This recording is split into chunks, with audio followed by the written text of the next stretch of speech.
Okay, this is session 2 of the Between for GauntletCon 2018. We're joined by a new player for this session, Erica, who will be playing the Factotum. First, we're going to go around and introduce all the returning characters. So, going in the order of the shared Google Sheet, David, please tell us about your vessel, Vivian De Montfort. Certainly. So Vivian De Montfort is a young aristocratic man. He's a fellow of the British Library, specialist in antiquarian books. He works for Hargrave House, maintaining their occult library. He's got sort of mop of curly blonde hair, bright blue eyes.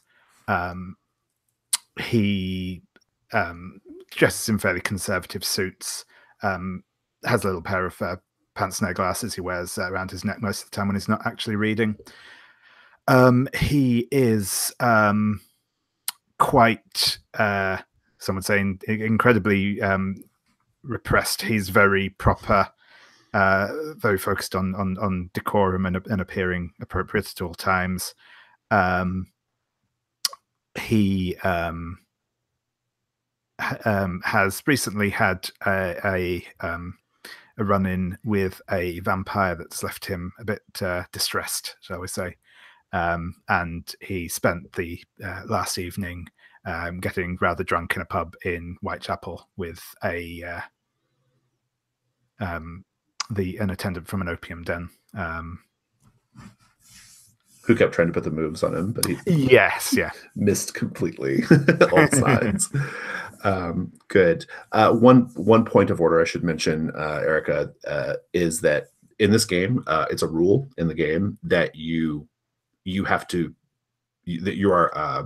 strongly discouraged from talking about your character's past, both in character and out of character. You have a list of elements on the second part of your character sheet called the Mask of the Past. You especially have to avoid talking about those topics. So we see the characters basically, their pasts are revealed to us like in play, like in a very cinematic fashion. Okay, we otherwise don't speak of it. So just one little note there. All right, continuing on.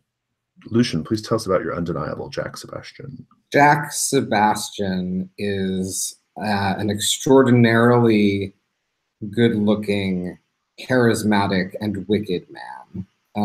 He looks sort of like Morpheus from Sandman comics, very pale, gaunt, strong jaw, tumbling, luscious black curls. He dresses in a large, grand black coat with silken fabrics and sort of a plunging V. He is exceptionally seductive. He, in the last session, he seduced a random man in an opium den whom he found carrying a corpse to dispose of it. He also has a sort of sadistic BDSM relationship with a priest named Father William, whom he just convinced to give him some information about the guy that everyone's looking for. We're going to talk about all that in a minute. Talk about later. And he is he gains powers when he destroys others. He's truly diabolical and extraordinarily hot. That's a great way of putting it. Ollie, please tell us about Dr. Ida Belkis. Sure. Dr. Ida Belkis is a mortician who is also moonlighting as a doctor, who is also moonlighting as a consulting physician on criminal cases, who is also building a replica version of someone who she misses very much. Who you can tell us now because you've marked that mask yes, of the past. Who is her childhood best friend, Magdalena. Well, childhood through adulthood best friend, Magdalena. And she is trying to make a an undead creature in Magdalena's image and has already stolen the hair and scalp from a dead prostitute in order to do so. Charming group. Everybody, well, Mr. De Montfort's charming, I think. Everyone else is hideously evil. No, I'm kidding. And she looks exactly like, if you know who Phoebe Waller-Bridge is, she looks exactly like her. Awesome. Thank you. And terrific. With that, Erica, just give us the basics of Little Jen. Basic appearance, the move you chose. Well, you don't have to say the move you chose. We've already talked about that. But just basic appearance and that sort of thing. So yes, Little Jen is black. Kind of when she's presenting well. I mean, it's at a proper sort of maid outfit, though. I mean, she's on slacks and kind of shirt when the situation. She has a natural hair, either under a maid cap or kind of a flat cap.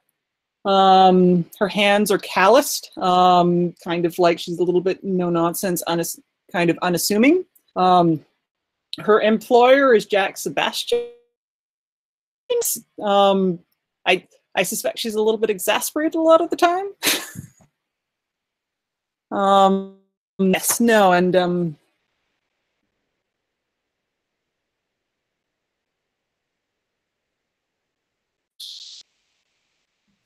no, I mean she also can drive a cab.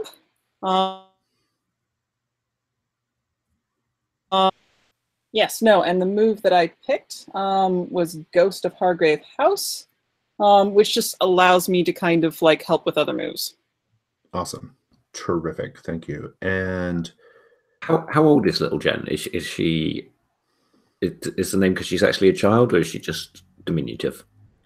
So I'll just kind of jump in there real quick just to say one thing that on the Factotum playbook, on the Mask of the Past part of the Factotum, at one point it explicitly says that you enter into the service of the employer when the employer is a child.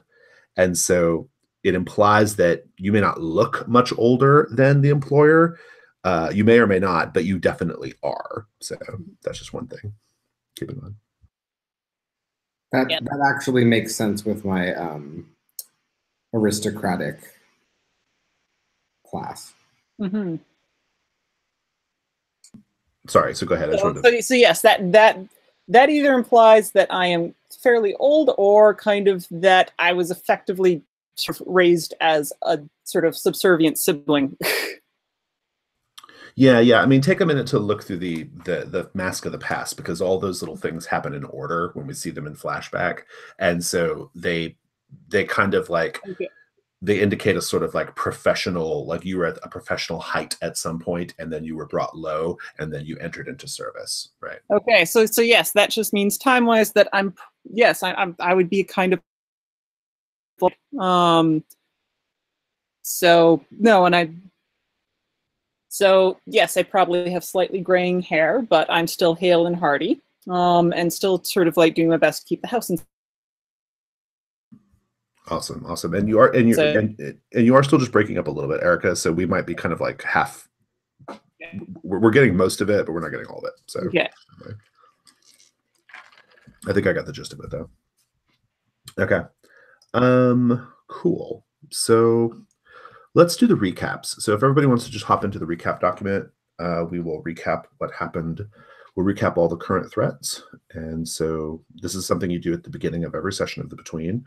The DI, you will eventually you'll have like 2 or 3, maybe even 4 active threats, and the DI will just do a quick recap of like where those stand, like the most relevant current information that you have about the threat. Okay. Didn't realize that was going to happen. That's exciting. I like that. Yeah. So yeah, it's a nice way of like.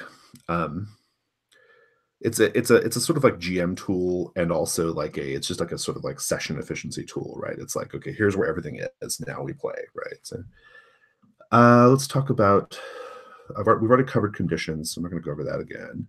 Let's talk about the vampire threat. So Hargrave House. This was at the very beginning of the last session. Hargrave House went to an opium den in Whitechapel to investigate the disappearance of their accountant, Simon Anglesey Clark. This opium den was a place that he was known to frequent. They encountered a vampire. Lots of things happened, but this is just the sort of summary of it. At one point, they encountered a vampire who was disguised as a carpenter, who Lucian was seducing. This vampire was... Dr. Belkis managed to get the upper hand on the vampire and interrogate them. And the vampire didn't say much, but he was visibly afraid of a child or a small creature, possibly, that was crawling about in the rafters of the opium den. And Dr. Belkis saw this small person like crawling about in the rafters. And so there's something there. There were two men who were disposing of a body at one point, and the Hargrave House learned that the body was drained of blood, but was killed by the person was killed by a severe blow to the back of the head. This was an indication that the vampire in question was not able to subdue the person on their own. Again, a connection to it might be the child, right? If this is a child vampire we're talking about. Simon Anglesey Clark, we learned, was often seen in the company of a trio of sisters, the Wemberleys. Further investigation, the Wemberleys are headed by a matriarch named Joanna, and they are possibly connected to a series of historical vampire attacks in Paris that the books referred to as sort of like attacks from a small demonic child. But the Wemberleys' name keep coming up in these different accounts. So there's pretty clearly a connection. The child, in fact, is a Wemberley. Mr. De Montfort encountered the child face to face, and the child stated as much, that his surname is Wemberley. He's a very, very creepy kid. And then on a tip from Detective Inspector Whitcomb, who Dr. Belkis works with frequently, Dr. Belkis investigated the neighborhood of Holland Park, a very upscale neighborhood. Eventually, Dr. Belkis followed a trail of blood into a stately townhome where she observed four women, presumably Joanna and her daughters, merrymaking in what was ostensibly Joanna's home. And then miscellaneous details, it's unclear what this is connected to. Father William told Jack Sebastian that Simon Anglesey Clark is simply engaged in some very intense accounting work at the moment for an Admiral Thaddeus Ferguson, who's doing some very extensive importing as of late. And out of character, we had an out of character scene where we saw that this character, Admiral Thaddeus Ferguson, he's very interested in the vampire boy. There's some kind of like connection there. So those are all that's a very, very short summary of everything that happened, but that's the basic thrust of it. Did I miss any big details there? Okay. No, there was also lots of flirting. Yeah, that's just the like investigation part. Half the session was fully just everybody just having unresolved sexual tension. So, so there's that. Okay, so we have to do a dramatic conflict for Little Jen. So Little Jen, if you look at the PDF in the folder that says rules, there is on the second page there's some little notes about dramatic conflicts. These are statements that indicate some sort of tension between you and one or more other of the Hargrave House people, one of your colleagues. And the purpose of these statements is at different points in the game, you'll frame up scenes to sort of interrogate the idea, interrogate this dramatic conflict. And as you do so, you're marking off little boxes, getting credit for like addressing this dramatic conflict. And eventually, once all the boxes are filled, folks who are involved in that one get some experience points and get to talk about it a little bit. So you just need to look at the starting list there and see what looks good. If you want to look at the active ones we already have, that's on on the Google sheet in the folder that says Hargrave House. But I'll just read them aloud. Jack thinks they are too good for this sort of work. Ida Belkis will show them this is the most important endeavor they are likely to ever engage in. Second one, Jack Sebastian cannot bring himself to admit his feelings for Vivian De Montfort. And the third one is the reverse. Vivian cannot bring himself to admit his feelings for Jack. So that's a whole thing in the Hargrave House right now. So yeah, just take a look at that starting list and see what looks good to you. And in fact, why don't we just take a quick 5-minute break so that Erica can do that, and then we'll come back and fill that in and get going.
All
right.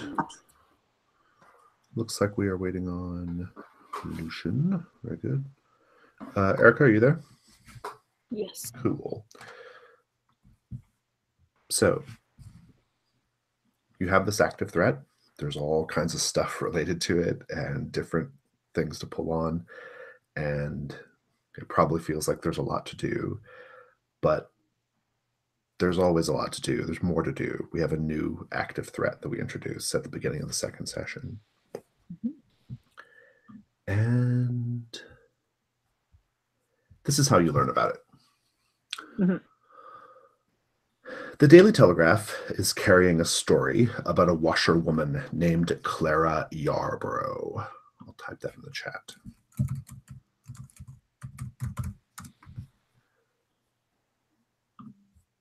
Clara Yarborough was found dead in a hallway of her tenement building.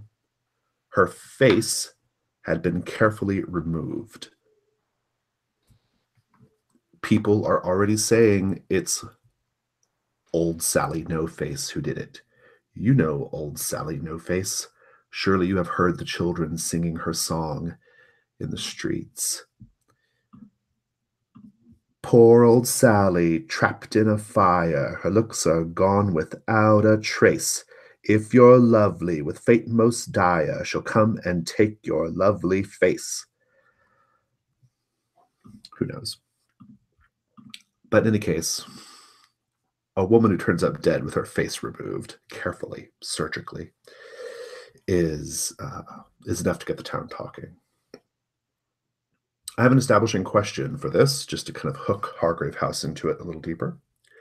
And I'm going to go ahead and just pose it to Little Jen, since Little Jen's joining us anew. Little Jen, you knew the victim, Clara Yarborough. What was the nature of your relationship with her? If you know now, tell me, but otherwise let me know at some point. I think it would be interesting if she was effectively kind of a sister servant. And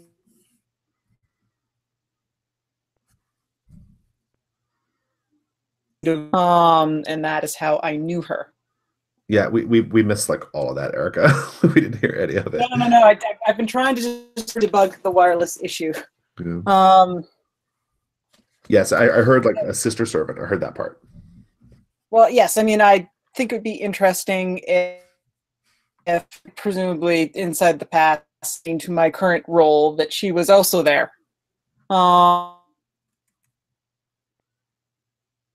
I'd like to think at one point I kind of.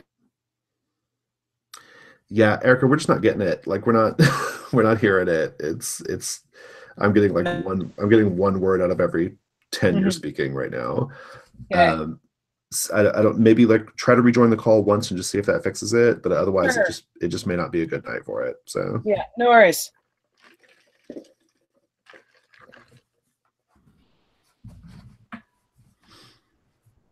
All of the no detail stuff as well. It was so the way I know her is yeah, yeah. It's very like, here's what I think. Boom. Let's see if we have any better luck now. Yeah. Any better? For now it is, but we'll see if it holds up. Okay. Okay. So just say that again. How do you know Clara? Oh, I mentored her inside the past. Kind of. No, there it goes. We're not hearing anything. Okay, Yeah. so I'm going to take a stab at debugging it. But yeah, no. If tonight isn't a good night, then that's okay. Yeah, it's feeling because we're already like kind of an hour in. Yeah, so no. So yeah, I'll just leave. We could try. We'll try tomorrow night and see. If we Okay, have any that better works. luck. 'Cause Okay. now you at least everything's all set up. So Okay. all right. Yeah. Sorry. Okay. No worries. Bye. Bye. Okay. Well, I guess we shall just proceed as we were before. So I'll pose the question instead to Jack Sebastian. How did you know the victim, Clara Yarborough?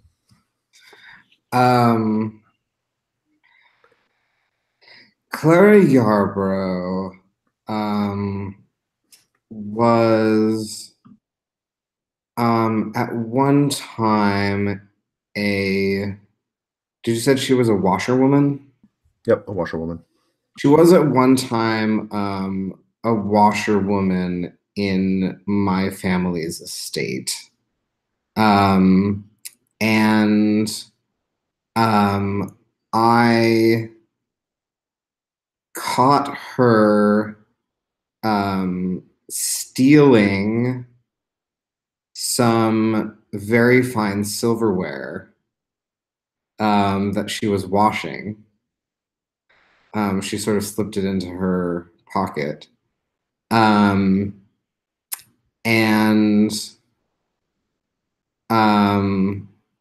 I didn't report it because I wanted leverage on her, just in case I might want to blackmail her someday. And now she's dead. And now she's dead. I never got a chance. With her face removed. Interesting. How do you feel? Just like, how do you feel when you read the paper? I was always struck by her unusual physical beauty. And I'm now very intrigued to know who wished to possess it so corporeally. Yeah, it's good. And I like that the detail that she was very pretty is good.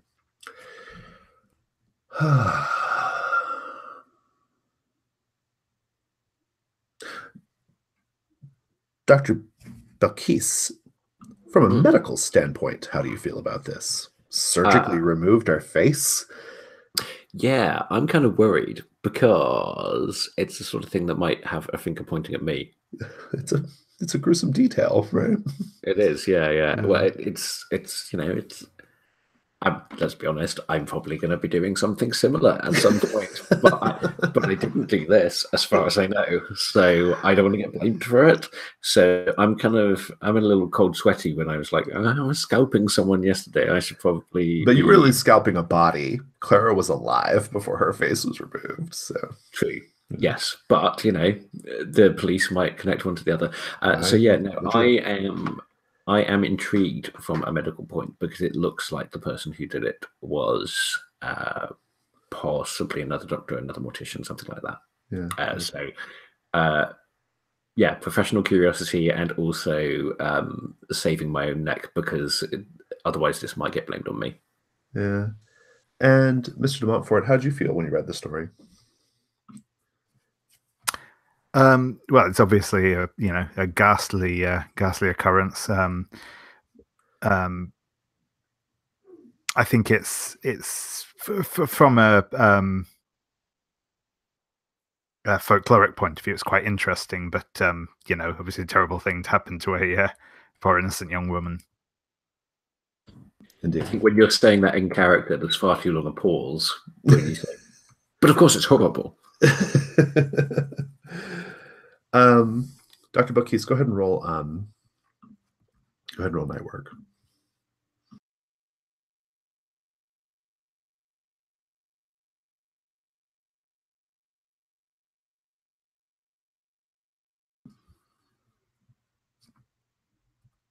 Oh, you're muted, Ollie.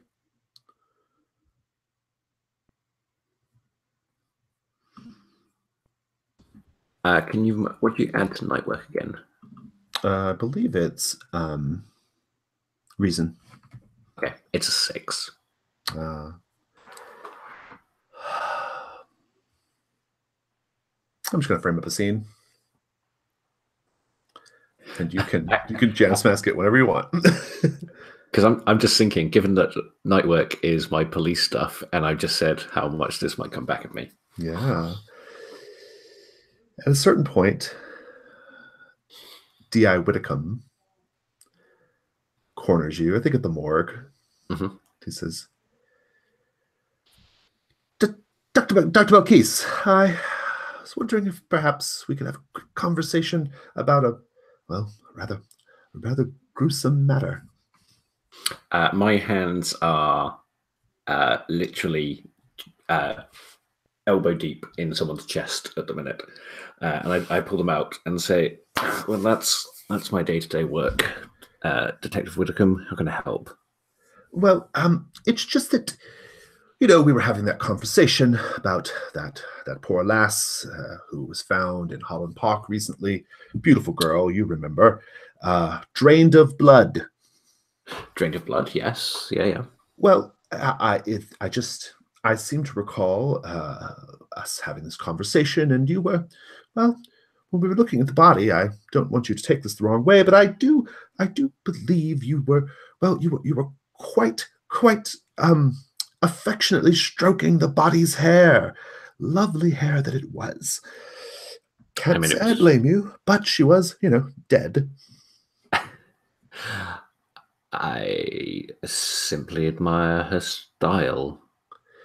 Yes, well, given the business, the old Sally No Face business, you've heard the stories already. I'm sure you saw the Telegraph. I went back and just, you know, just using my investigatory instincts, went back and looked at that body before they put it in the ground, and well, the hair was missing. It was scalped clean off.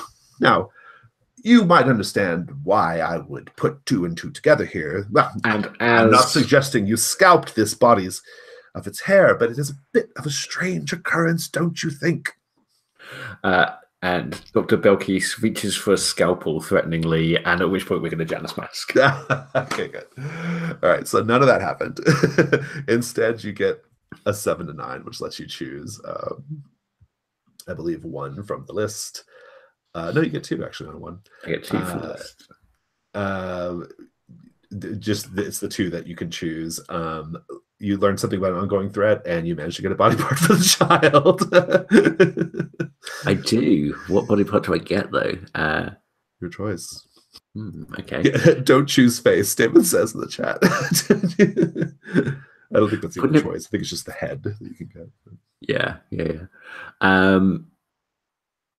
Well, I did say that I had my my arms elbow deep in someone's chest, so I am going to, as he comes in, or how much of that stuff happened? Oh, none of the D.I. Whitcomb stuff happened. None of it. Yeah. Okay, cool. So we just go back to me with the hands in the chest, and I pull out this heart, which looks particularly beautiful, and I compare it to like a medical diagram that we have on the wall, and it's an exact match. And I kind of, and in fact, I'm going to kiss it,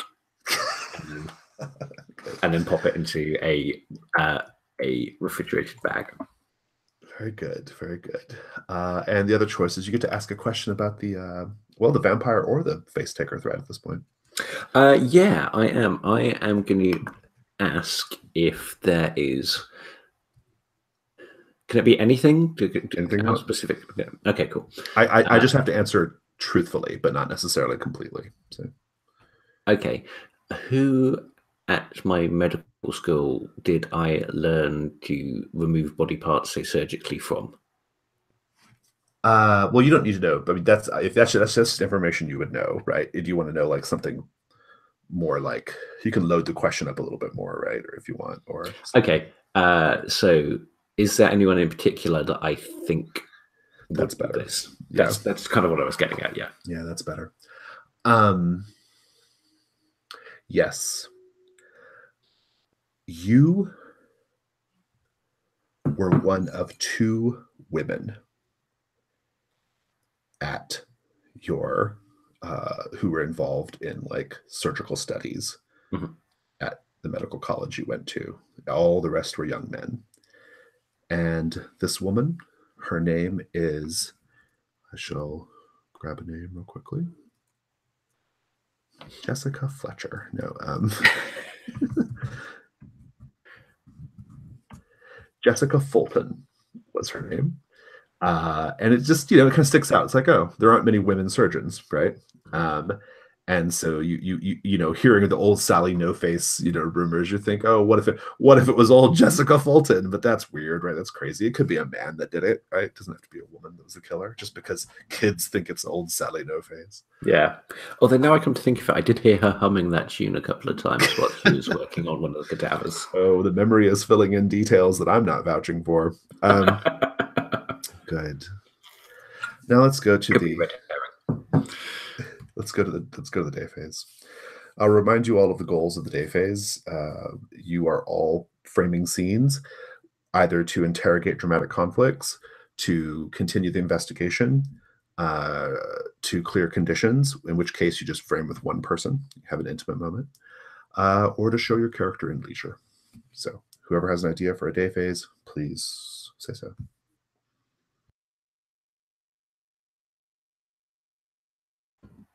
I was going to suggest framing a scene with Mr. De Montfort as he's going over his. So you're in the library looking through the occult books, and Lucian's Mr. Sebastian is sleeping in one of the just like this like chaise longue, which is meant to be their first study, and he's just kicked up on it, and Mr. De Montfort is reading his book and trying to keep sleeping. Mr. Sebastian likes a chaise or a divan, doesn't he? He's very very partial. I like to splay my body on the velvet throne. Very partial to couches that don't have all their sides. So. Yes. And I sit down next to Mr. De Montfort and say, he's literally sleeping. You don't need to steal glances at him. I'm sorry, I was quite distracted. I can see that. You've read the same sentence over and over. I can see the way that your eyes are going back and forth. I'm on the lookout for a good pair of eyes recently. I overindulged somewhat last night. I'm afraid I'm a little out of sorts. I was actually going to come to you and see if you had some sort of restorative, in fact. But I mean, I know it's a little below your area of expertise, but I'm afraid most of the people that come to me are far beyond the help of a simple hangover cure. Mr. De Montfort, perhaps instead of drinking your obsession away, you could do something about it. Well, no, it's. I met a vampire, you see, last night. I wasn't quite expecting that. It's a great segue for the conversation. As this conversation is happening, Mr. Sebastian is sort of, he's asleep, but he keeps sort of coming back in a little bit and back out a little bit. This is clearly not a sleep of exhaustion, but a sleep of intoxication. And he sort of mutters little phrases as you continue with this conversation. But he's clearly not lucid. I get up, kind of adjust my seat. Mr. De Montfort, I think you have to consider that Mr. Sebastian fucks literally anything around here that moves, and the one person that he hasn't even suggested that to you is you. Now, I assume you know what you look like, so why wouldn't he? And I'm going to go about my business. Very good. Is that the end? That's the scene? Good scene. Yeah, But I'm leaving the scene at that point. I think, yeah, possibly Vivian is possibly flounces out of the room in a way that's very much attempting not to be a flounce, but do you actually flounce past me? It's happened to us all. It's happened to us all, Vivian. And Sebastian continues to sort of mutter to himself in this sort of stoned haze. Nice. So Ida, I feel like you definitely got credit for 2 and 3. You definitely worked in the second one there, or the number 2 there at the end. So you get just put your initials in both those. Cool. And who has an idea for a scene?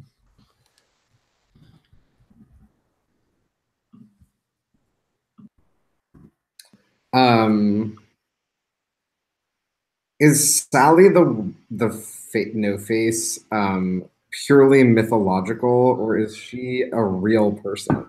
Oh, do you want to go investigate it? You can. It's definitely an urban legend. That's what you know for sure. So. Yeah. Okay. I was just wondering if like there's a real person who spawned this myth. Yeah, I mean, I think like there's like most urban legends, there's always a kernel of truth in it, right? Right. Yeah. So I am going to say that if this is all right, I'd like to say that immediately preceding this scene, I have convinced Vivian to look in his cross-reference all of his books, all of his folklore with like the phone book, etc., and try to track down the person who inspired the Sally No Face legend, because I want to see if I can find the true source, the true Sally No Face, to find out if she's stolen that face. I'm into this idea. I mean, I think like if Mr.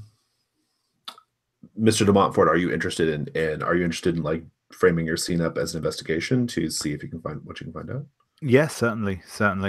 Yeah, we'll just do a quick another Vivian De Montfort montage. Yes. Vivian De montage.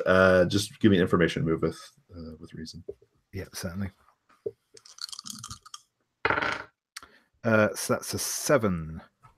Fantastic. You get to ask one from the list.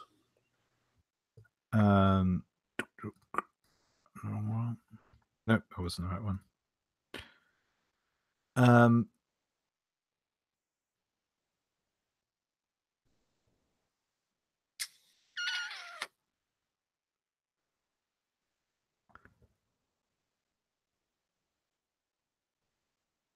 I guess it will be what here is useful or valuable to me.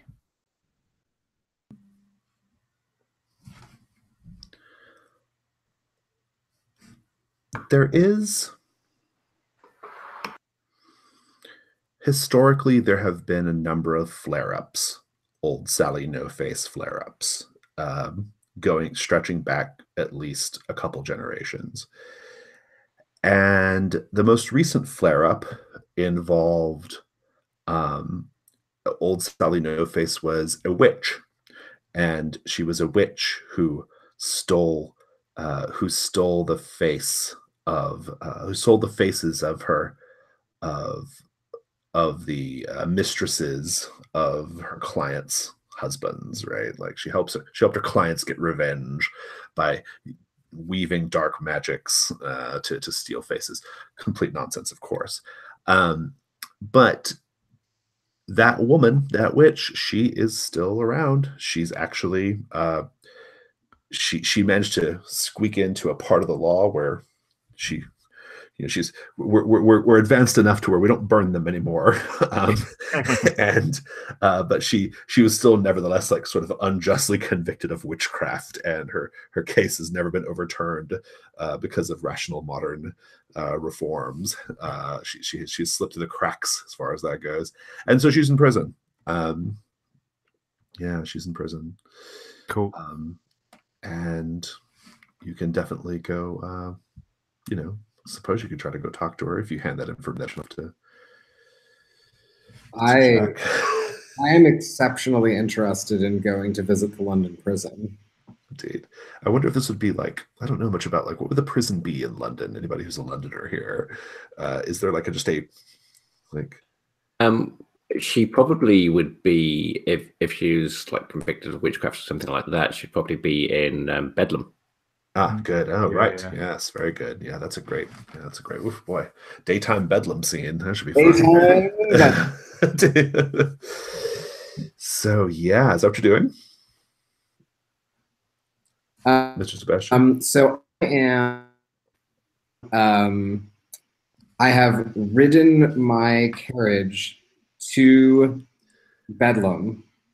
I think that Vivian should be with me because I have sort of brought him along, truthfully, because I am attracted to him, but under pretenses of giving me scholarly background. Very good. And I mean, this does seem like a convincing investigation montage, so Yeah. I'm all over that. That's Yeah. So we are approaching Bedlam in my carriage, and I think we're sort of having that conversation with the guards at the gate to the area that Sally No-Face. Yeah, I mean, I think having a convo with the warden would be a great scene to have here. And so I think the warden comes down. It's a woman, very like austere, very like broad-shouldered, tough-looking older woman, tall. And she says, and she looks at the two of you and says, "You, have the two of you have you two gentlemen gotten lost?" I bow deeply and present my card and say, it's a pleasure to meet you, Warden. I am, of course, Jack Sebastian. This is my attaché. We are conducting an investigation regarding a terribly ghastly incident involving the removal of a face. I hate to bring this up in front of such genteel company, but I'm sure and I trust that that you, Madame, have read about this in the newspapers, and we are here to speak with, Sally. The face. No-Face Sally. Right. Are you a relation to No-Face Sally? The name of this woman, we have to give this. Yes. She wasn't really called Sally No-Face. Her name was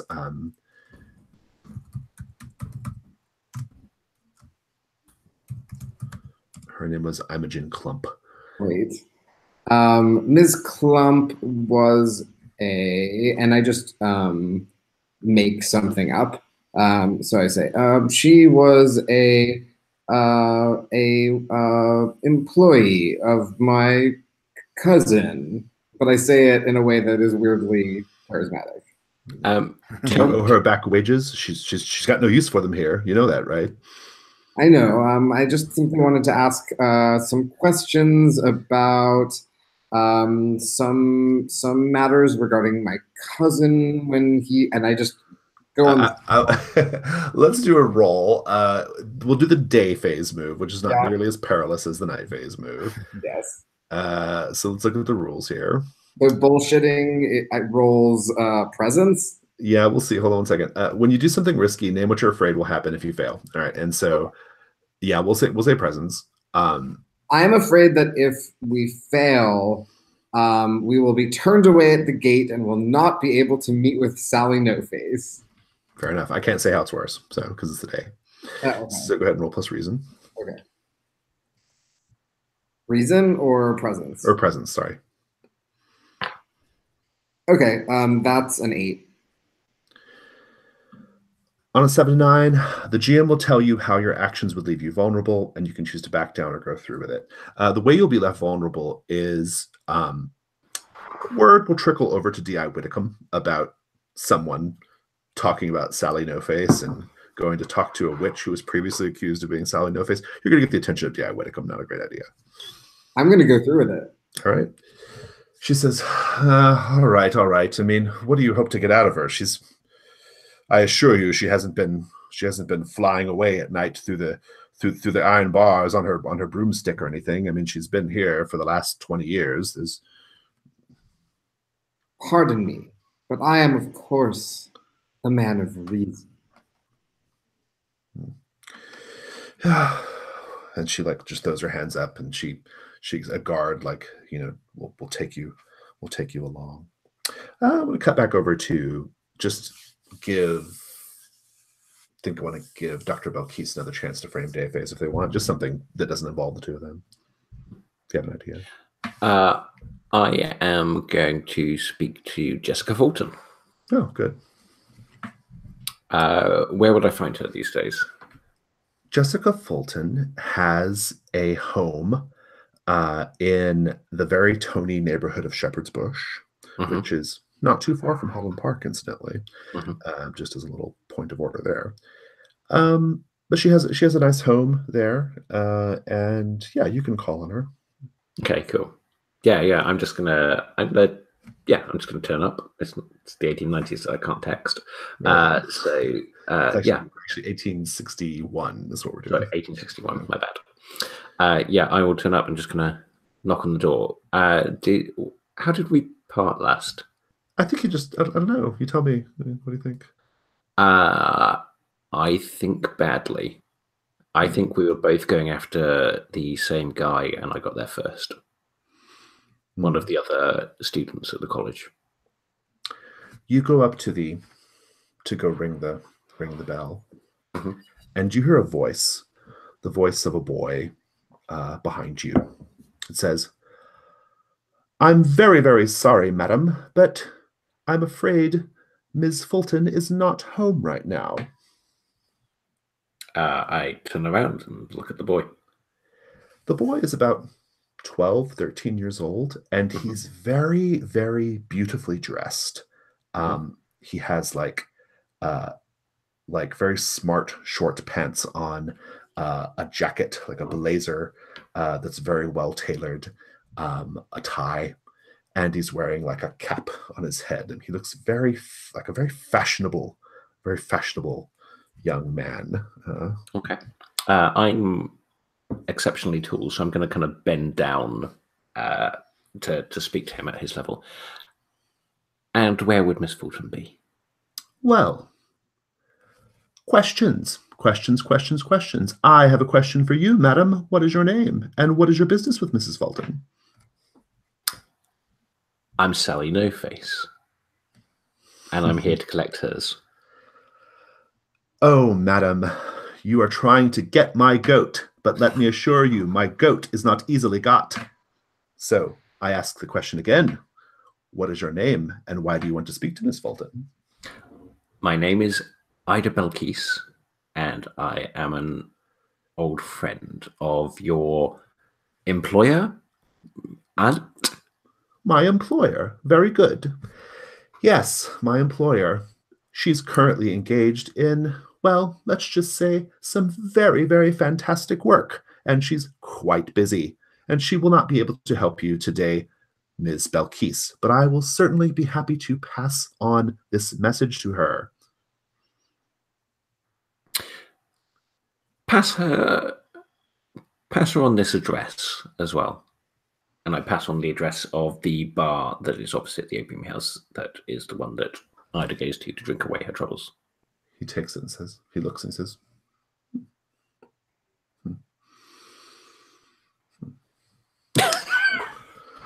He puts the note in his...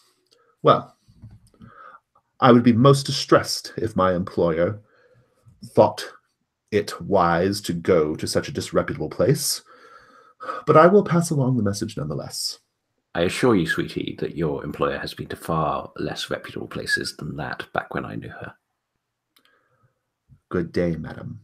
And he like clicks his heels, turns sharply, and walks down the sidewalk. He's great. I love him. Back to Bedlam.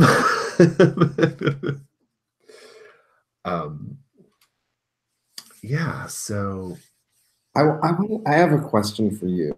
yeah. What does it smell like in Bedlam? I don't know. Let's paint the scene a little bit. Yeah. How do we know? This is for the whole table. What do we sense or see that Bedlam is a place that is utterly without hope? It's the tours. There are people touring around just like gawping at people and poking them with sticks who have paid to get in here and just kind of laugh at the people in the cages.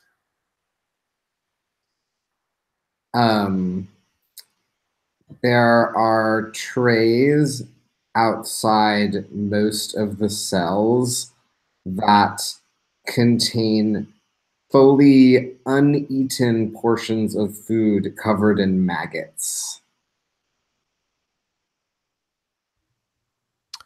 No,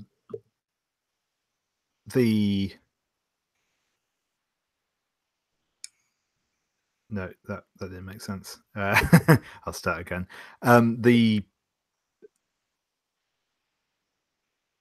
I think like sort of as you enter in the nearer cells, people are wearing kind of quite new looking, those sort of I don't know if that's correct, but it's sort of those black and white striped, oldie worldy convict gear sort of thing. And the further you get into the hospital, the longer the hair of the inmates, the more ragged and dirty their clothes. And to answer your question, I think it just smells entirely of piss and shit. Can I add to that basically all of London smells of piss and shit and vomit in the 1860s? That is true, yeah. But actually, I was reading a book. It was getting better by this time because they started to clean up the cesspits and clean up the Thames, but it did still smell like shit a lot. But I was going to add but you notice it when you come in here because it's that bad. It's that bad, yeah, also, exactly. It's all human piss and shit. You don't know distinctive odor of horse shit, etc., that you would smell in the street. Absolutely. So you walk past these, tourists poking inmates and things like that, and they take you to a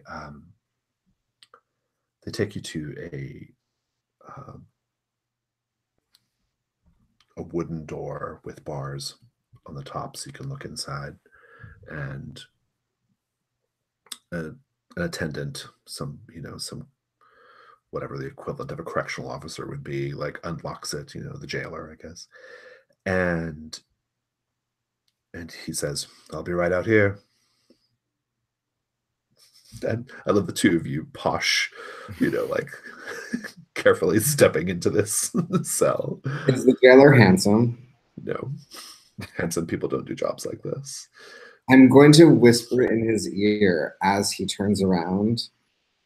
Take all the time you need, handsome. And he just I think he's so jaded with life that he just sort of shrugs and ushers you in. You see a woman backed up into the corner of the room, rat-chewed wool blanket wrapped around her, probably like in her 60s. I'm going to hold out to her a piece of ham as if I'm trying to befriend a wild animal. And she turns and she kind of looks up at you and she says, Oh, this is a week for visitors, I guess. And she takes the ham. I pick up on that quickly and I say, oh, yes, of course. Oh, remind me again who was here before me. Someone just about as fancy as you. I'm getting all the fancy visitors this week, aren't I? Sailing man, officer. His name escapes me. Did he have a large hat? Don't they all?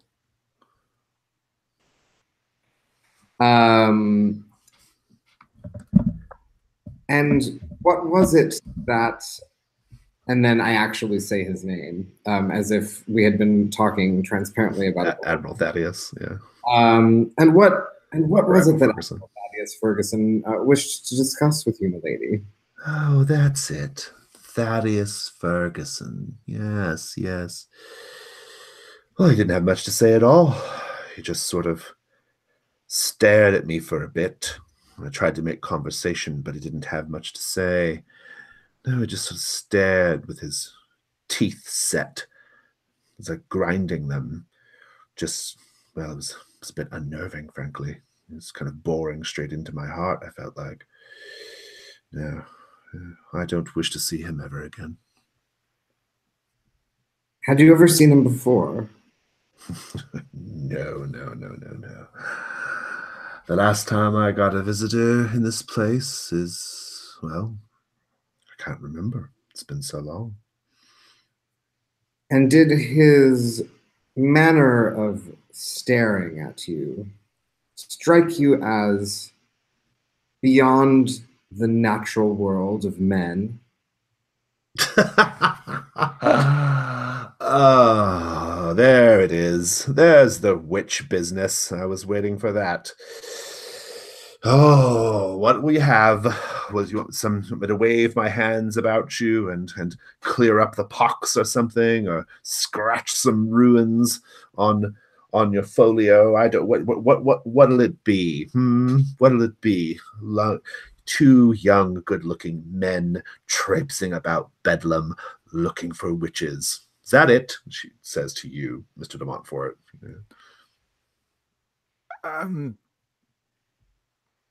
Well, it is rather, yes. We thought you may know something about this whole face situation. Oh, yes. Sally No Face. That's right. It was all bollocks. There was no... I was not a witch. This was just a conspiracy. That's what it was, a conspiracy. A conspiracy that went all the way to the top. The Queen. Ah, yes. And the Queen has had it out for me for, well, as long as I can remember. Oh, yes. She sits there, wringing her hands, manipulating the common people, staring down at us, but desiring us and hating us in equal measure. I was a victim of her cruelty. As she's saying this, I get a strange feeling, and I say, you do mean the Queen of England, right? Oh, yes. But there's more than that even. Oh, do you think the Queen is really the Queen? No, sir. No. She's a figurehead in every sense of the word. No, there's one above her even. The Secret Queen. The Secret Queen.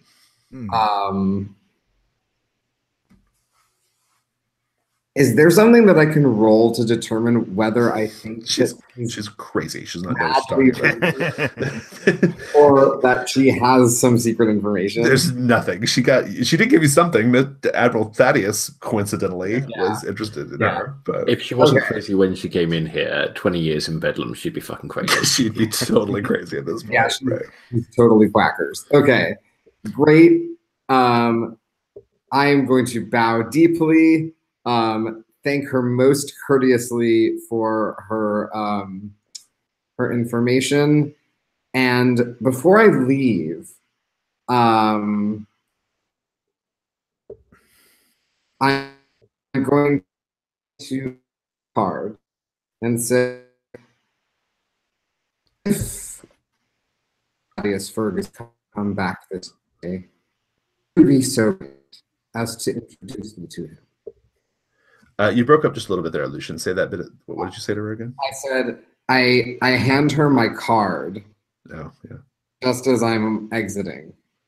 And I say, if Thaddeus Ferguson should come by this way, do introduce me to him. And how shall I come calling upon you, sir? Shall I get on my broomstick and fly through the bars here? Come find you at Hargrave House. Yes, do. And also, give him my card. Yes, yes. Well, and then she kind of like leans back and kind of like exposes her stomach like a cat and says, while you're here, boys. And I sneer down my nose at her and I say, Sally No Face doesn't have my kind of flesh. And turn around on my heel. What does it look like when you leave, Mr. De Montfort? Well, thank you very much for the most insightful contributions. I'm sure we'll be back in touch if we have any follow-up questions. Turn around. I add a little detail there that as you're saying that, she eats the card. Good. I'm into it. Yeah. That is technically all of you with the scene. But I will give you all a chance to keep going since a couple of those were kind of, or especially David's, yours was kind of like just a brief montage. Do you have an idea for another scene? So yeah, no, the one I had been thinking of was kind of superseded because my first thought was to go and speak to the doctor, which we kind of did the other way around. So that's fine by me. Okay. I don't know if this has to be done in a night phase, but I am going to try and get the resurrectionists working for me. Yeah, we can tap into assets right before the night phase begins, and you can kind of assign them to whatever you want to do at that point. And yeah, any other ideas for day phase scenes? Any more dramatic conflicts you want to interrogate or anything? You're all good. I'm good. All right. Splendid. Then let's do the night phase. We'll take a quick break here in a minute, but let me kind of get us set up for the night phase first. Sure thing. So let's go around the table, and you should all know that in the beta, I've been playing around with different ways of handling this little portion where I ask, what are you going to do for the night phase? And the way the beta is going to go, and the way I think the ultimate game is going to go, is it'll be a scene where we see you in a different room of Hargrave House each time, and you're just kind of like talking about what you're going to do.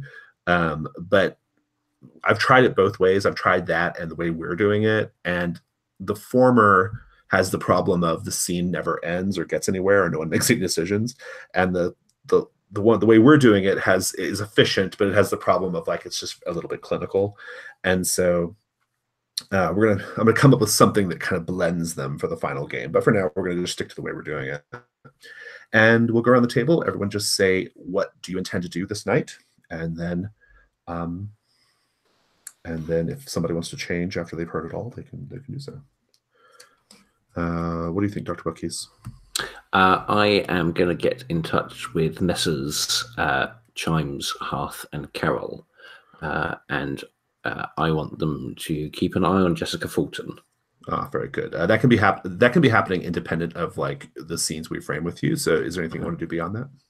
And beyond that, I want to stake out the house that I broke into last night, and see what else I can find about the mysterious Wembley sisters. Indeed. What about you, Mr. De Montfort? I think that I might actually get in on the Doctor's stakeout, because the Wembleys are definitely sort of my area of interest at the moment. Yeah. So I think that's probably, I don't think there's anything meaningful other than that I'd be doing. So I think that makes sort of sense for me. And I kind of like the idea that we follow up on the scene that we framed earlier, and like, once we're staking it out. So what did you mean earlier? We can maybe kind of do a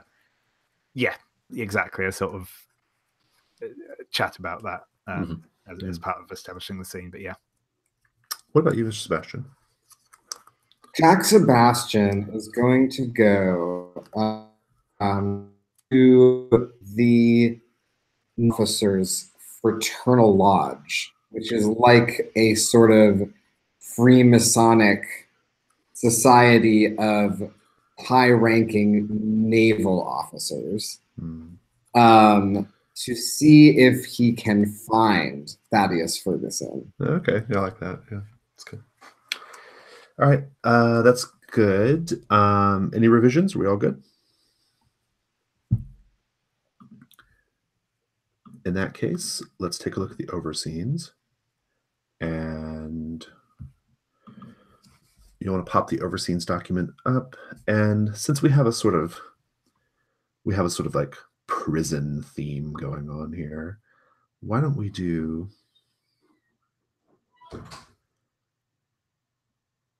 Let's do the prison hulk at Woolwich. So that is the 1, 2, 3, 4, the fifth one down. So this one's a little different than the last Overseen. In this one, only the first one is a paint the scene that we all do. Each of the next is you, as individuals, will narrate the whole scene for that one. And so I think it'll be helpful if we just go ahead and sign those. And so for number 2, Ollie, why don't you take that one? Number 3, that'll be you, Lucian. And then number 4 will be David. So we'll take a 10-minute break. You'll probably want to read through that and start thinking about that stuff as well. Okay. Right. See you in 10.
How's it going so far?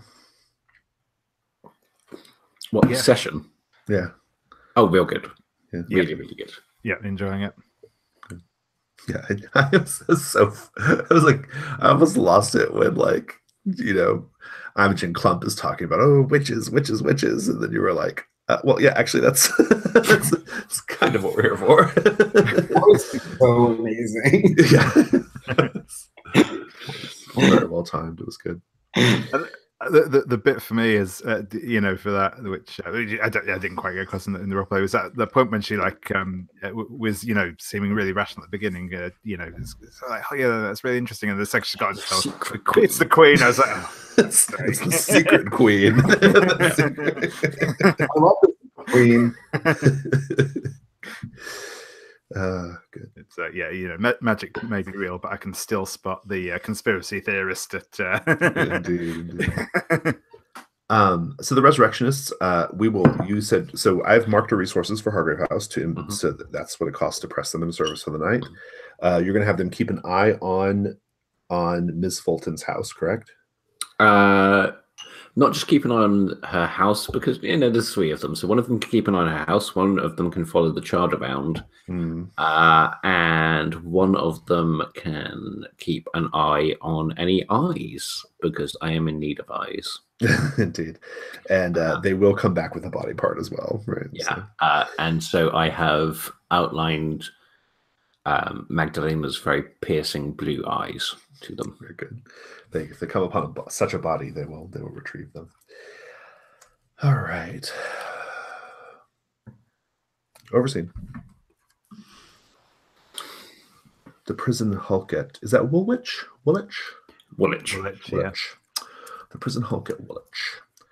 Moored near the industrial town of Woolwich are a number of hollowed-out old warships that serve as temporary prisons for convicts set to be transferred to Australia and other penal colonies. One of these prison hulks is the HMS Bellerophon, now called the HMS Captivity. A too young cook is walking above and below deck, passing out the evening's portion of hard biscuits and pea soup. I will remind you that the goal here is to generate some fun details that we can then incorporate into the main scene, or vice versa. And that's how you can experience during the night. So, paint the scene. How do we know that the captivity is a nightmare of filth and desperation? We've already kind of done this one, but let's do it again. A nightmare of filth and desperation. I'm going to lean on the maggot thing again, because one of the details that particularly stuck with me when someone was discussing sailing was biting into a biscuit and thinking that it had a particularly sort of like creamy, delicious filling, and then they look down and it's just crawling with maggots inside the biscuit. Lovely.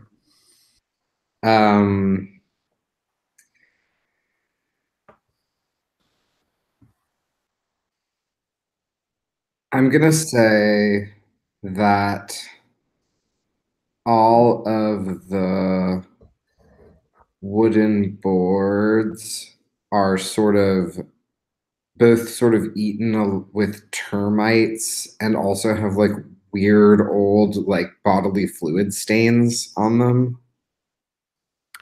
Yeah, I think mine kind of ties into that, because I think you see on the deck of the ship, there's some of the convicts swabbing down the deck in to keep it ship shape and Bristol fashion. It's one of those things that almost look like there's sort of like Jolly Jack tars sort of thing, except they're all under guard, and obviously they're washing the deck of the ship by hauling up buckets from the Thames. So it's essentially just pouring, raw sewage over the decks and trying to clean it. It's and I think we see a man pinballing along the bulkheads in the interior of the ship, screaming. Well, first of all, we see him pinballing, back and forth, and he's got just blood, like sort of pumping out of his mouth. And he's just screaming, gargling they took my tooth. They took my tooth. And there we are. Now that we're all in the mood. Let's frame up some scenes here. Let's start with the gentleman's club, or the officers' club. And that was just you, right, Mr. Sebastian? Yes. Yes. So, Mr. Sebastian, how are you dressed right now? What do you look like as you step out onto the curb at the front of this officers' club? I am all in black, including a ruffled black shirt that comes up almost to my sideburns. And my black hair is oiled and spilling in luscious, sensuous curls around my face. And my blue eyes are gleaming. And what sartorial choice or accoutrement do you have that is meant to indicate some sort of affinity for the sailing man, or to get their attention? I have a very, very small golden anchor that is on the top button of my trousers. Good. And if I have to like part my coat to reveal it, like you can see it below my belt. And it's very gleaming. That's actually really funny because so I used to be a sailor and not an officer, but a sailor, and the like sort of like dress blues pants have 13 buttons, like at the crotch, like these 13 buttons that are supposed to represent the original 13 colonies. Wow. and one of them is an anchor. So yeah. Yes. Yeah, we're right in the realm of possibility here. I think we really are. Yeah. And yeah, that's splendid. I love it. So what do you do? You're at there's a sort of like nondescript entrance to the building. Arrive ostentatiously in my carriage, not at all under cloak of any pretense that not being here. Completely conspicuous. Yes. And I flounce out of the carriage, and the wind, accidentally or on purpose? On purpose. I flounce out of the carriage. The wind takes my tailcoats. It's very like Caspar David Friedrich, like on the mountaintop sort of situation. I love it. And I go and I knock on the door. Yeah. And I think that there's maybe no answer, but it's you can just go in, I think, right? Okay. And there's like a little like reception area in the front, and a little deeper in, you can hear the murmur of voices and the clink of glasses. And I think that there is a man at the front, and he looks at you and says, "Oh, are you expected, sir?" Yes, I am the guest of one Thaddeus Ferguson. He knows me as Edward James. Oh, you must be here. You may have gotten your dates wrong, Mr. James. Tonight is wives and fiancés night, and Admiral Ferguson is here with his young fiancée. What pray tell might you be here for? Oh dear, what a bother! And I had brought with me a very important gift that I intended to give him on this night. Would you be so kind as to allow me to deliver it to him personally? Oh, what is the gift, sir? Oh, well, it's actually a matter of some discretion. Oh, I see. We'll have a roll here. Okay. Night move. What are you afraid will happen right now? I am afraid that he's going to know that I'm bullshitting, and he's going to kick me out of the club. Yeah, I think he's gonna. I think he's gonna kick you out the club, and worse than that, Admiral Ferguson's gonna get word, and he's gonna send men after you. Great. Because he knows something about you that you don't know that he knows, right? So, let's roll with. I think because you're lying, it's actually composure. Okay. And that is a 9. 9. Complication or cost. He says, well, I'm certainly happy to. Everyone is accounted for the night. No one's breaking the doors down. So I'd be happy to escort you to deliver the gift. Please come with me. Thank you. You're so kind. And he's sticking to you like really closely, and he keeps asking. He keeps like saying things like, "That's a very flamboyant style you wear your hair in, sir." That kind of thing. Is he handsome? No, he's an old man. What an interesting sartorial choice, sir. Oh, very, oh, what's the word? It has a sort of French flair to it, doesn't it? A bit ostentatious even, but I suppose that's what you're going for. Yes, it is. Thank you for noticing. I'm most obliged. And he continues to answer each sarcastic jab as if it were a genuine compliment. Indeed. We'll come back to this. Great. Let's have the scene before you arrive. Maybe you're just kind of walking, chatting, or whatever. You can't get DC credit for this, but it's still fun to develop the scene a little bit and see kind of what's going on.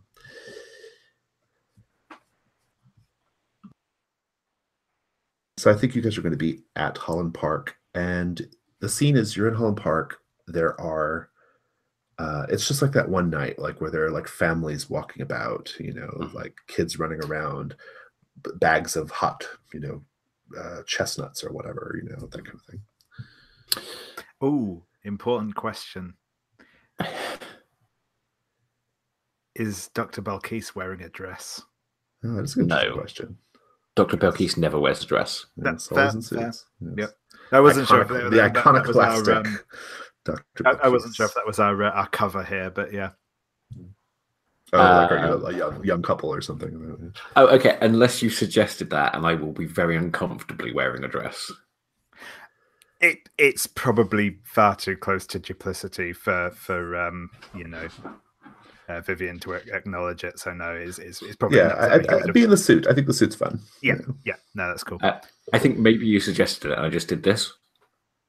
No, I think it's probably not something that would even occur to Vivian to suggest, sort of thing, because that's not really what he does. It's a bit oblivious with stuff like this. Right? Yeah. I look around. It's like, I hate this place. Just all these people running around, just arm in arm, as if the rest of London isn't just tearing itself apart. And you look at them, and I point over to one of the happy couples walking along with their child. He is fucking her. I don't know that. I'm just presuming it's likely. That sort of stuff just happens. I mean, that seems a very grim view of the world to take, I must say. But I'm afraid that people betray other people's confidences all the time, and it causes any great deal of harm. But it happens, and people keep doing it over and over and over, and yet here they are, chatting amongst themselves, eating chestnuts, pretending that everything's fine. I mean, I suppose there is some.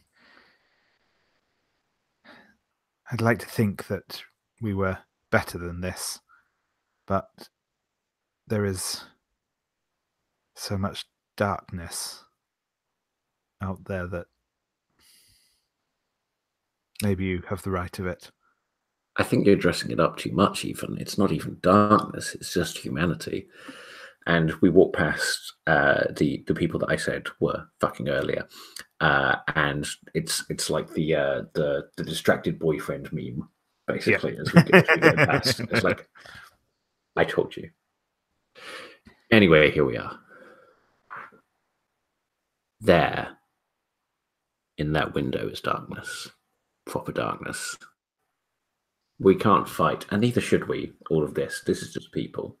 That is what Hargrave House does. And then you hear a voice, a woman says, "Good evening." And you will turn and you will see the older woman with the auburn hair who you saw in all those paintings. There, she's wearing a sort of green taffeta gown with a bustle and a purple shawl. And she has her 3 tow-headed daughters following behind her like ducks. And she's just there on the sidewalk with them, and she says, "Hi, I hope, where have I met you before, dear?" And then she kind of like steps a little closer to you, Dr. Belkis, and goes, "I'm sure I've seen you before." I don't believe so. I believe I would remember you. No, I've definitely seen you before. How can I possibly forget someone with such fabulous sartorial choice? A suit. It's very modern, very daring. I will confess, I find it most attractive on you. Fits well, looks good. Well, that's sort of the point. And may I say that you yourself are dressed so well that you could be an artist model? Oh, yes, in my day, I did sit for a painting or two. It's true. I could picture them sort of anything from Renaissance to being painted like some sort of French whore. And she looks back at her daughters, and they look at her, and they all smile, a sort of conspiratorial smile. And then she turns to you, and she says, "So, what are you and your companion doing this evening?" Oh, fuck it, we have the Chalice Mask. We are currently staking out your house. I mean, frankly, we were hoping that you'd be inside rather than catching us at it. Why don't we all just go in together? I think that might not be the best course of action. The night is so lovely, we might as well stay out here and take the air. And she looks at you and says, "No, I insist. My man has the night off. It would be nice to have someone to bring the ladies a drink and some nibbles."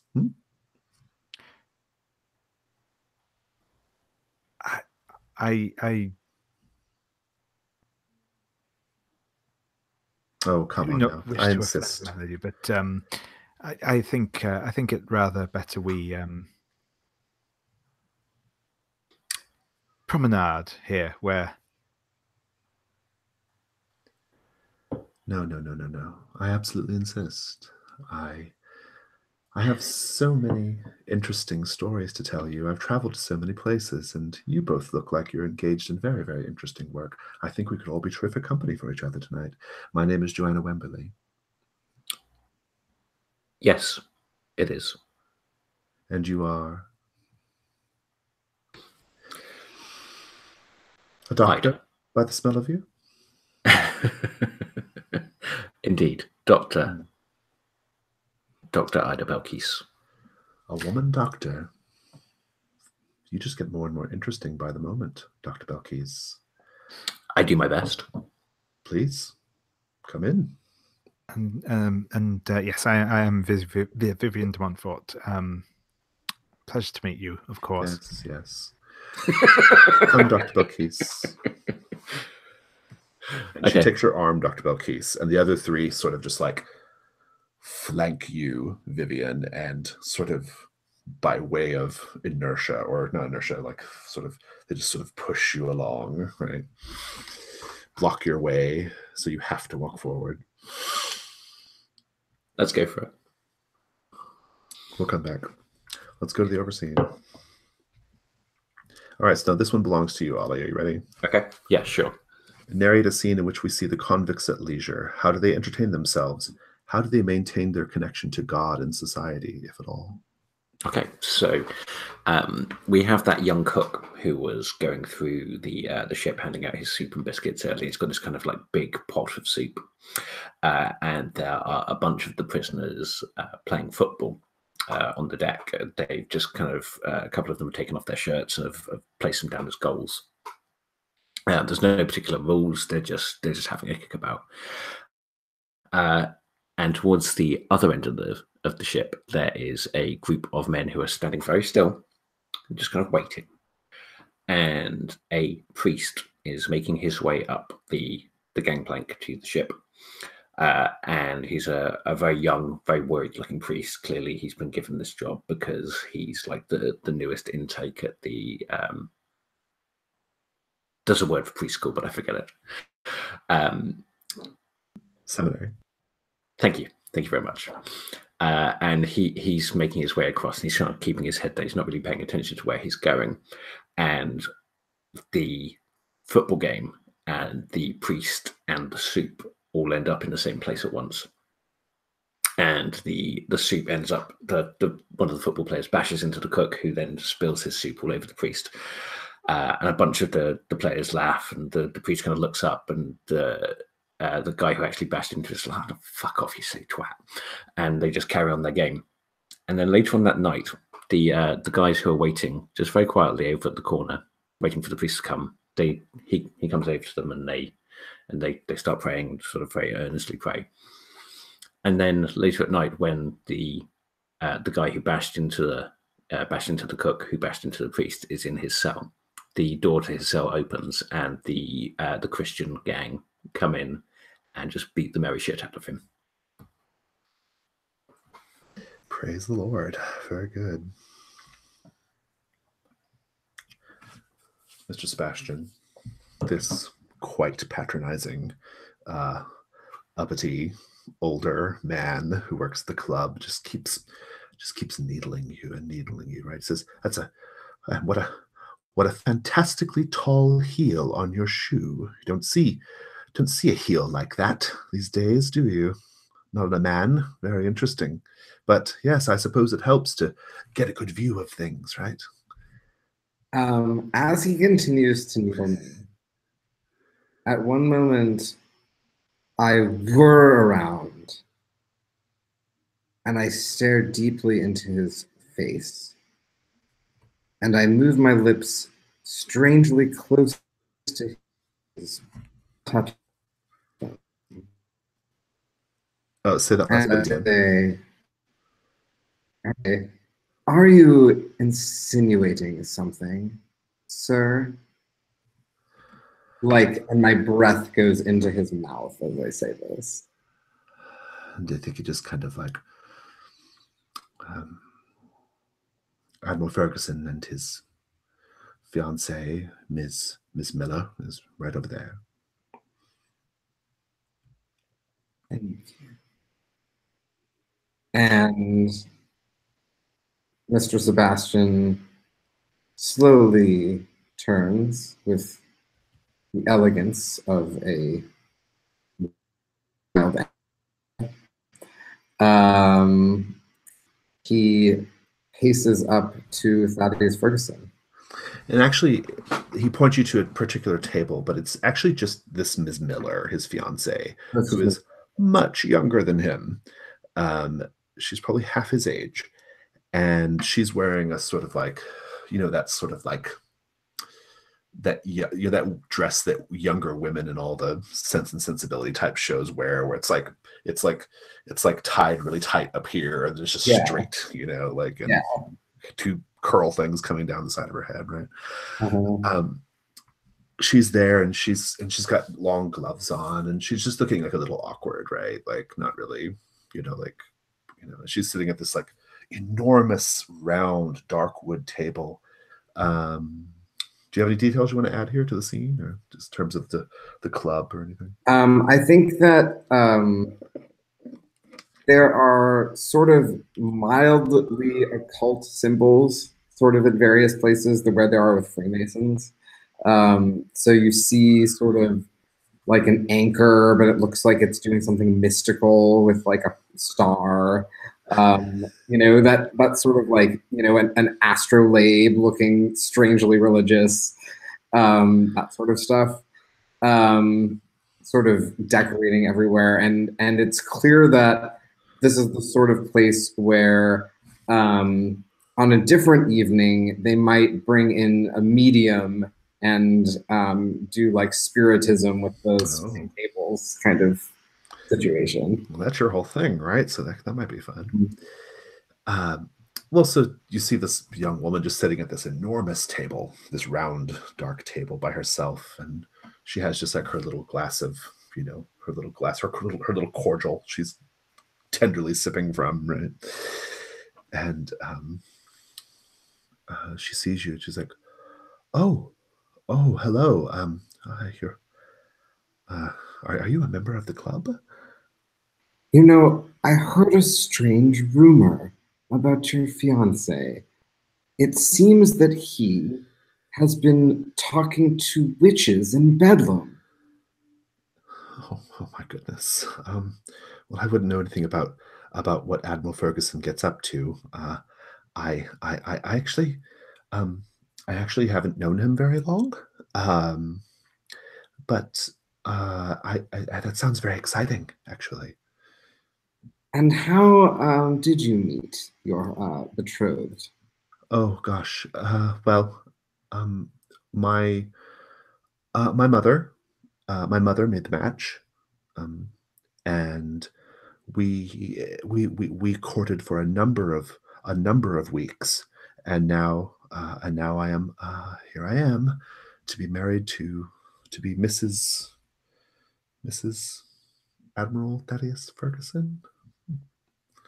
Yes, well, that's all very sad for you. But anyway, I was wondering if you might tell me where I could find him.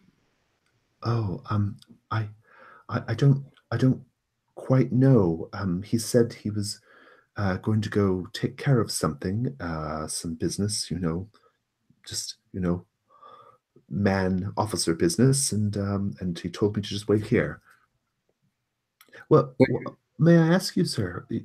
You certainly seem a very interesting fixture for this place. Why are you knowledgeable of witchcraft and the occult? Why, yes. In fact, I make my profession as a medium at some sorts of garden parties. Oh yes, I've seen your type. Yes, it's very fun. The candles and the shaking table and the voices and all that. Yes, it can be quite entrancing. Oh yes, I can see that. Yes. Are you sure you don't know where your husband's gone? And as I say this, I reach out and sort of lightly stroke the back of her finger. And here I'll let you have the roll here.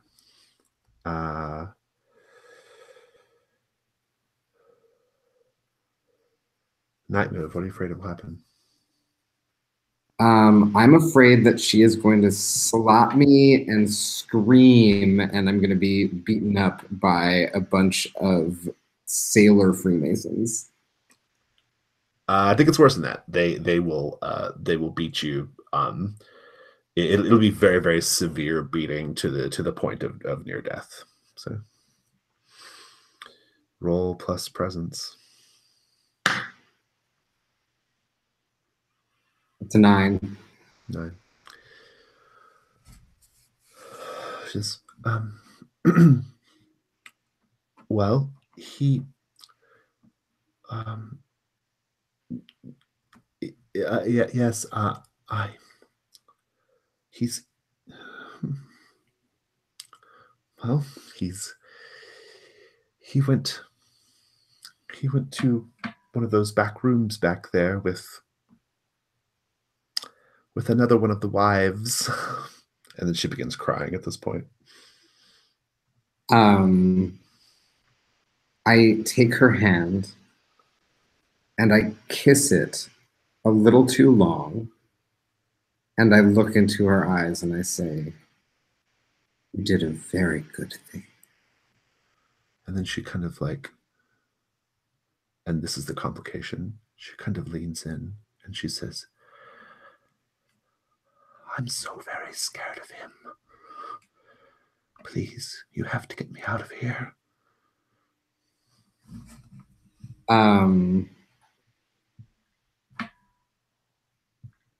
I say to her, I'm gonna cut there.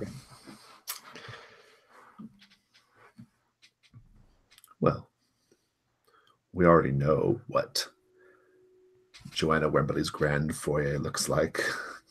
Paintings and whatnot. I think it's dark though when you go in.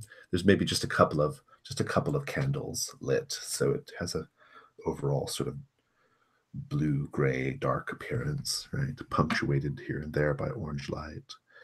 As I go in, I'm distractedly humming the song I heard them singing last night. Oh, good. And I think like if you pay attention, like the three sisters will just look at each other and smile. And Joanna like turns to the sisters and says, "Dear precious daughters of mine, won't you go into the salon and prepare a comfortable space for us?" And they just look at her and raise their eyebrow, smile, and go off like little ducklings, you know, into the salon. And then Joanna turns to you, Dr. Belkis, and she says, "Dr. Belkis, since you are a bit of an art fanatic, it would seem, I have some very, very intriguing pieces upstairs. Some rather taboo work. Perhaps you'd like to come up and have a look?" Are you trying to attempt to shock me, Mrs. Wembley? "No, dear, I'm trying to seduce you."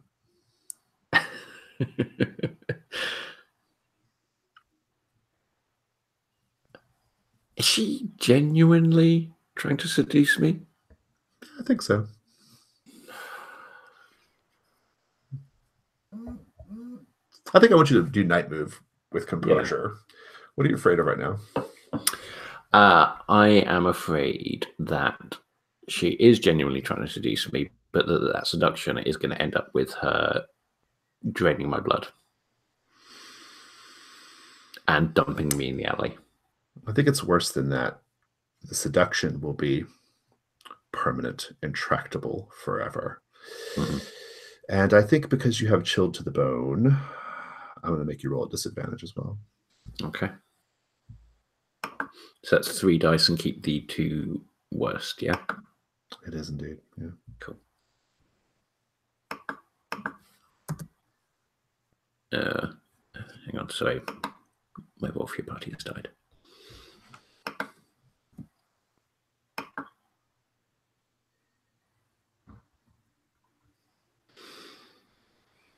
That's a composure is 1, so it's a 7.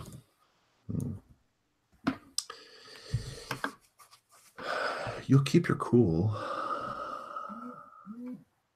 And I kind of know what's going to happen here, but I want to know like what your answer is to her first. Mm-hmm. This wasn't the way I was expecting it to go when I went in here, so I just could go, yeah, okay. She's like, excellent. And she takes your hand and she leads you up the stairs, leaving you quite alone, Mr. De Montfort. And Mr. De Montfort, you're just there, alone in the foyer. And as I'm going up the stairs, I'm going to turn around and give him a slightly apologetic shrug. Indeed. Yeah, no, that sounds good. Except I'd quite like it if I was just outside the foyer at the minute. Oh, like you haven't quite walked all the way in yet? Yeah. I want you to be close enough because I'm still wrapping up my move from last time, or the move from last time. Oh yeah, no, definitely. I'm certainly happy to be like present, but I'd like to just not quite put my foot over the threshold yet. Yeah, that's good. I think they all scatter off. They go upstairs. You're standing on the threshold of the door, and you hear above you in the foyer. You hear a Mr. De Montfort. Is that you? Yes, it is. Good evening. Oh, Mr. De Montfort, I'm so very happy to see you right now.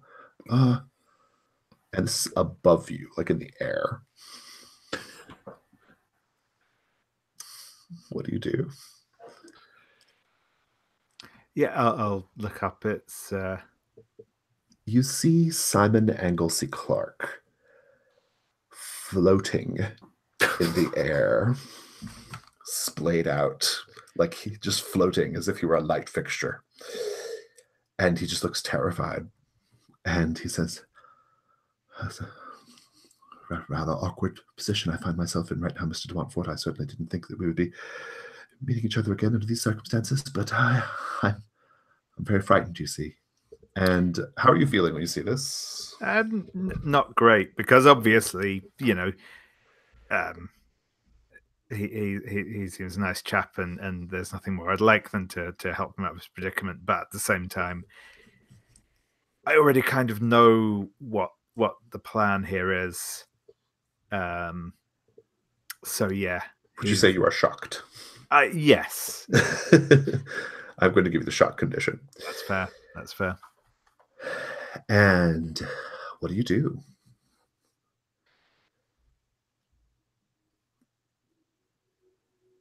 I think I will step over the threshold, wet my feet in the doormat, and say, it's probably best if we let you leave, Mr. Anglesey Clark. I shall speak to the lady of the house. And I think at that moment, because you're looking up, talking to him, floating in the air of this tall warrior, a few little droplets of blood from his midsection, like just drop and like drip, drip, drip on your face and your nose. And you'll look up and you'll notice in the dim light, his shirt is partially undone in the middle, near his stomach. And you'll see, it looks like a pair of sets of tiny fingers, like parting his stomach from the inside and poking out. I want the night move from you right now. Or what was it? What was that, Ollie? Can I add one of the echoes in a scene that I'm not in? Oh, of course, yes. Okay, cool. So if his stomach's being parted from the outside, can it be also then crawling with maggots? Oh, I think so. Yeah, I think that's lovely. Yeah, I think a couple of maggots and droplets of blood like drip down and like fall on your face. I want the night move from you. What are you afraid of right now that will happen? I think I'm frightened that vampires are going to drink my blood. I think that's. I think it's worse than that. They're going to. The vampires are going to murder Simon Anglesey Clark in basically a big power move to show you what's up. So please roll with composure. Unless you just turn away and run out right now. Otherwise, roll with composure. I think I'm gonna go ahead with it. Oh dear. Well, that's a good. So that's I rolled a 4, so my composure, so that gives me a 5.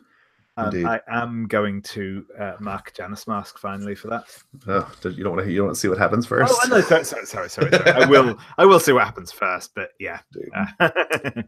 I think you begin to like, maybe you're trying to put on like a brave face, like I'm gonna get you out of here, or you suddenly like steal up and you look at the sisters in the side room, and you even see Joanna like casually like glancing down at you from the banister up top as she goes into the room.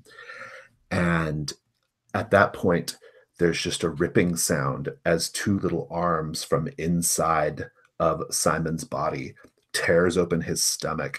His viscera just splatters all over you like a shower, and you just see the little boy hanging out of Simon's stomach with a smile on his face. And Simon gives a terrible cry of pain. But it sounds like you're Janus masking that to make it a 7 to 9. You will keep your cool, and Simon will say, Mr. De Montfort, I don't know what's happening right now, but this is... Perhaps you could speak to Mrs. Wemberley and sort this matter out for me. I will certainly do my best. I was led to believe that we can all get out of this okay, or more or less, anyway. Yes, a bit of parley. Very good idea right now, I think, Mr. De Montfort. Very good idea indeed.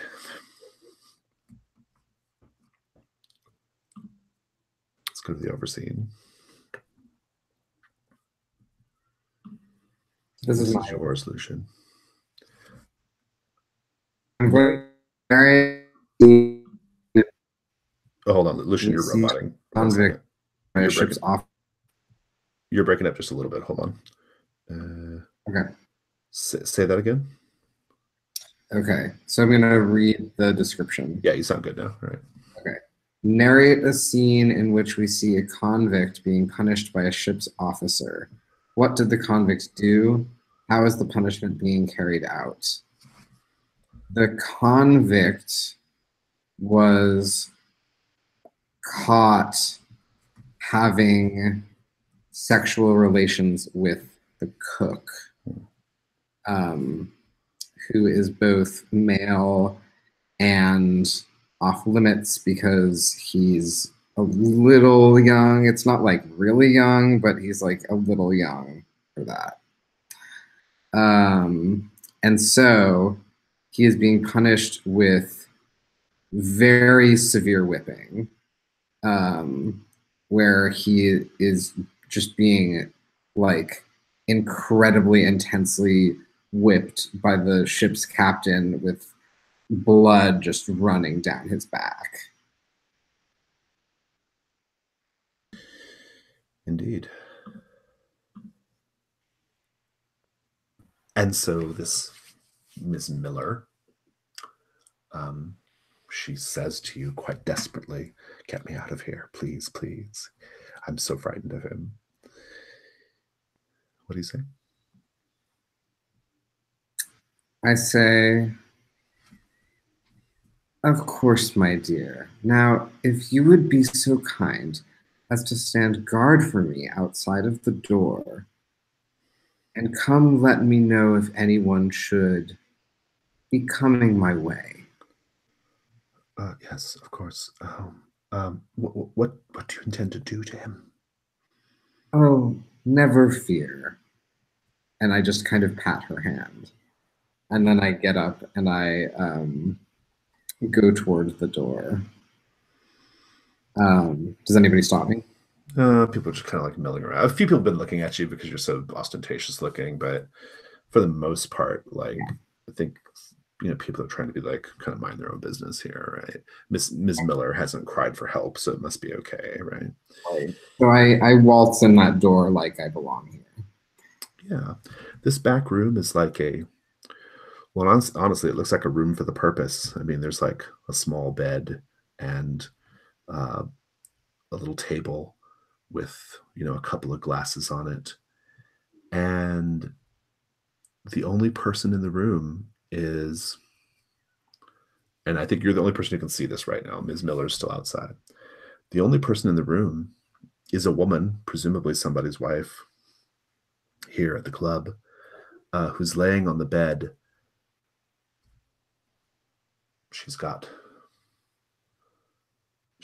Her shoes are kicked off, so we just see her stocking feet, and she's wearing a sort of like burgundy colored dress. As the camera kind of pans up, she has like a tight black corset on, a lacy corset. She's older, but still, she's still quite lusty, and her body is, attractive. Moves up a little more, and we see she has some jewels around her neck. And then we move up a little further, and we just see muscle and teeth and eyeballs. And then a coif of hair. Is this creature moving, or she's just there, just her eyes and her teeth just totally exposed, and the muscle, face removed, dead? And she hasn't noticed me yet? No, she's dead. Oh, okay. I thought she was like reanimated or something. Oh, no. She's just laying there dead. Yeah. No sign of Admiral Ferguson. And first of all, how do you feel on seeing this? I feel the excitement of finding a pattern. Oh, good. Followed being intrigued by this view of the human face. I'm going to give you the condition Dark Obsession. Yeah. And now I want to know, how do you react? I slightly open the door behind me a little bit, and I pull in Mrs. Miller as a witness. And I think when you open the door,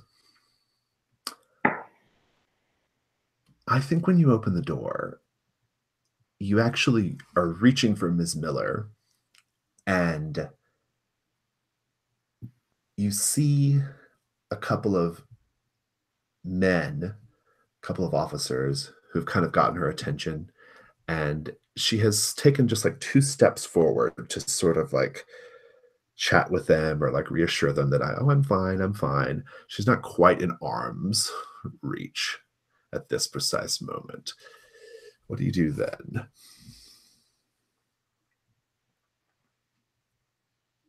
I'm going to step out of the door and throw it wide open. Very good. I want a composure roll from you, because this is a pretty ballsy thing to do. Mm-hmm. What are you afraid will happen right now? I am afraid that because I am completely out of my element here and nobody knows who the fuck I am, that they are all going to think I stole this woman's face. Yep, and I think her husband will actually kill you. So roll with composure, please. Jesus. Okay. Yep. That's a 4. Stop me whenever you'd like. Well, you fling the door open, and you're standing there, and because you have this dark obsession condition, I think you're standing there with this like almost like wild look in your eyes, like eyebrow raised and just kind of like, what is going on? What is happening? I'm kind of excited about this. And I think a couple of people will approach you. Ms. Miller gets kind of shuffled away, and a couple of men like approach you, and they say, they see your look, and they're kind of like instinctively go for their sidearms, but they don't have them. But they just nevertheless press forward, and they see what happens. And there is a you know, they grab you. There's some mutterings of, well, we can't bring this to Scotland Yard. What would that look like for us, right? Oh, the scandal. And I think the husband, who is probably didn't really love his wife that much to begin with, but nevertheless feels like his honor is besmirched because she took our face, they take you to the back and give you some justice of the sea, whatever that means. Okay, I have to rewind it. I was just wondering if how much justice of the sea we would get. I think it would be like I think they would just beat you up and kill you, but yeah. Okay. Or I don't know, if you'd like to hit echoes here, what do they do to you? I think that before they kill me, they turn me around, they strip me, and they take a knife down my back and make long lines down my back of dripping blood. Nice. Good. But you can jazz that's not going to happen. Yeah. That's what happened in the other ending. Yes. But in fact, I am taking a Janus mask. All right, mark your box. I have marked it. We'll come back to it. We'll resolve this when we come back. Great. So instead, what happens when I fling open the door? Yeah, we'll come back to it. Yeah. Okay. Back over at the Ladies Wemberley.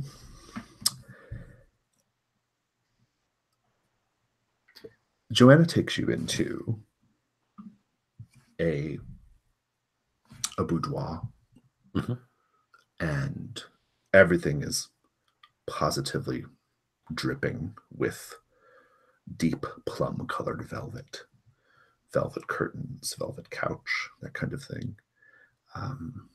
Any other details you want to add? Yeah, it's there is too much perfume here, and it is the level of perfume where, you know how much deodorant teenage boys put on because they don't shower. Yeah. It's that it's not just to make it smell nice in here. They're covering something up. Yeah. They're covering up a smell, and I can smell it underneath, and I can smell iron and a tang of vinegar. And she invites you in, and she says,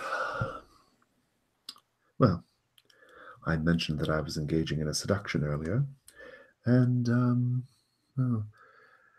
this room is probably a bit on the nose. It's gauche, and I hate it. Is there a sofa? There is. Okay. Ida is going to push her down onto the sofa. Oh.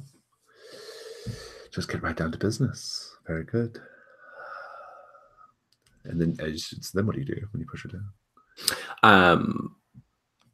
I think Ida is totally a top, and so she's going to try and turn this round. She is going to try and seduce Mrs. Wembley. Not seduce. She's just going to go in straight for it with Mrs. Wembley, but she's taking it around on her terms. Yeah, I like it. Very dominant. Very Yeah, I like that. What do you? She wears the suit for a reason. She's literally wearing the pants in this relationship. Yeah. What do you hope to get out of her? There is a combination of just level horniness, but also attempting to. She's also scared of Mrs. Wembley, so there's like a Scheherazade thing that if she can do well enough here, she's not going to get beheaded. Good, I like it. Night move. What are you afraid will happen if you fail? I'm afraid that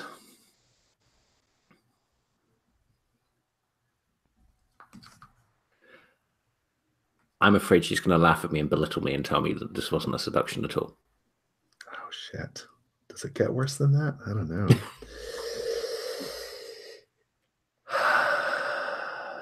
And worse than that, I think she's going to not only laugh at you and belittle you, but I think her and her daughters,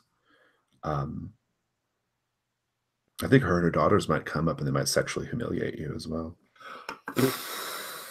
Okay. Shit. Roll plus presence, please. I don't think Or my could be presence is could be vitality if you're being very particularly physical. But let's see which of those is worse, because neither of them is good. I like vitality personally. Let's do that. Okay, that's worse. And what are your conditions right now? My conditions are chill to the bone, and that's it.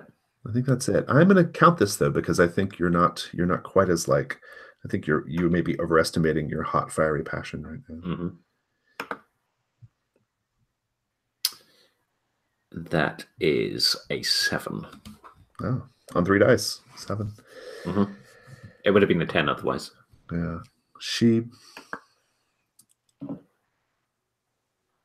you're going to get what you want. We'll keep the scene going a little bit. I'm going to cut back over to Mr. De Montfort, and then we'll go to the final Overseen. So, Mr. De Montfort, what do you do?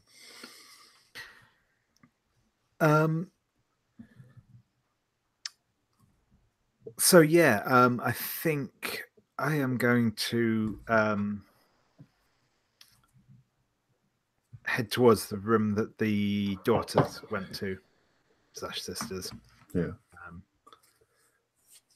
And I think when you get there, they are already like, they are down to their corsets and stockings and garters, draped over various pieces of furniture in the lounge. And one of them has a fan. And they beckon you in. They look at each other. Oh, even better than that. When you come in to the lounge, they're all dressed as I stated, but they're sitting in front of they're like at a table. It's almost like a dressing table in this lounge, but the mirrors are there's like 3 big mirrors that are covered with cloths. And when you walk in, the cloths just drop. And there's no reflection in front of these mirrors. You just see yourself standing there rather awkwardly. Yeah. And then they turn on these little stools, like spread-legged, like a Bob Fosse dancer, right?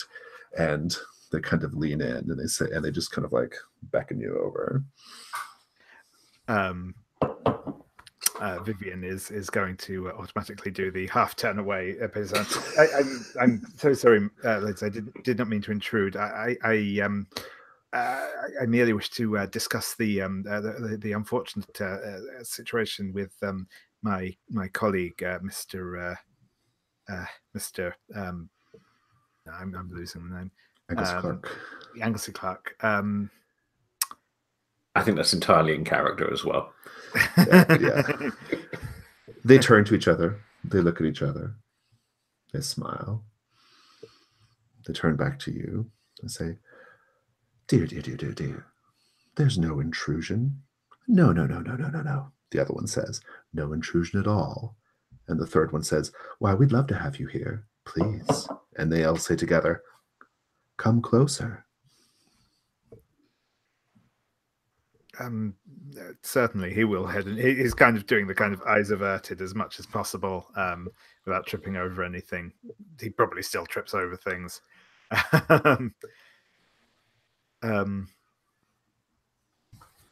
And he will.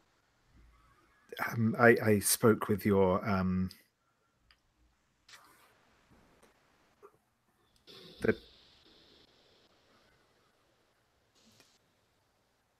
brother, the young gentleman of your family. He's not our brother. He's our mother's grandson. Oh, I see. Nephew, I suppose. or son, depending. Anyway, yes, he intimated that it might be possible to secure the release of my colleague who is outside in the hall.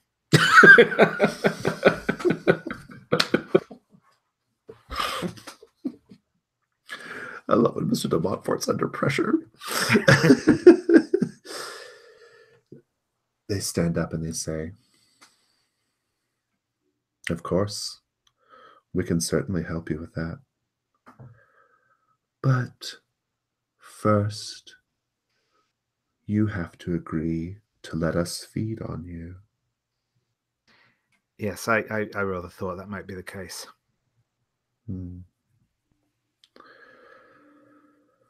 So they look at each other. They smile.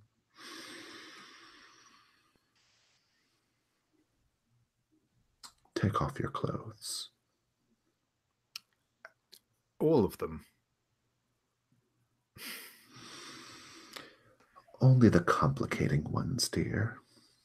Oh, he'll unbutton his shirt sleeves and roll them up. No. Start at the top and then finish on the bottom. That's a great way to begin a night.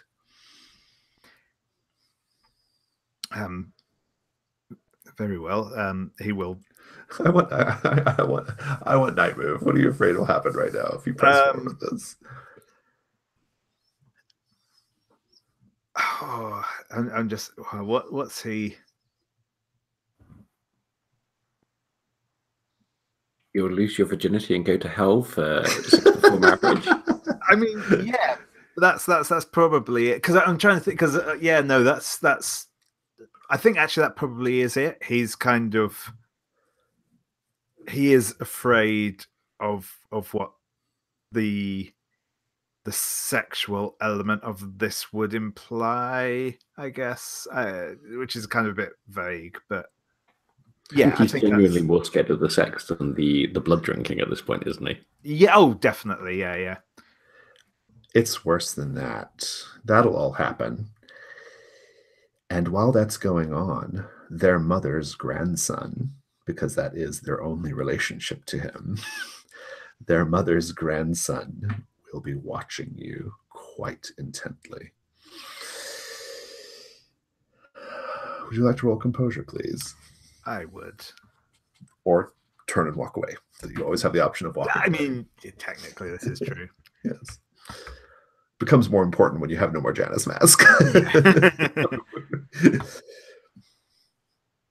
That's a 7. Well, you're keeping it together, and I assume you do voluntarily disrobe. Yep. Very good. And they sort of like position you like almost like Christ on the cross. They spread your arms. Because I was saying up until this point, he will have been doing these sort of free kick football, hands over the groin. Right, exactly. They move your hands like to position you sort of Christ-like so that they can feed on both of your wrists and your inner thigh. And that's happening. All of that is happening. I'm going to give you the conditions drained and tainted. Yep. But you will secure the release of Simon Naglesly Clark. I'm under the impression also that Mr. De Montfort is one of those just like surprisingly in shape people. Yeah, I think so. Yeah. Sort of, yeah. I mean, this is on TV. I mean, come on. Exactly. like TD in The Good Place when he takes off his clothes. Yeah. I was going to say he's kind of TV skinny, so yeah. Right, yeah. How many conditions do you have right now? Because if you can only have 4. I have 4. Yeah. Okay. If you get one more, you must automatically check Janus mask. So sure thing. But yes, I just love this visual of you standing. Maybe they've even floated you a little bit, right? You're there, Christ-like, while these three vampiresses feed in the moonlight. And I think in the TV version, we don't see him float, but we just see the scenery behind him kind of go down. Right, exactly. Yeah, like it stays on his face. Like the haunted house ride at Disneyland, right? just stretches. Overseen. Let's take a 2-minute break. I could use a bar break. Sure thing. How many conditions do I have at them? I've lost track.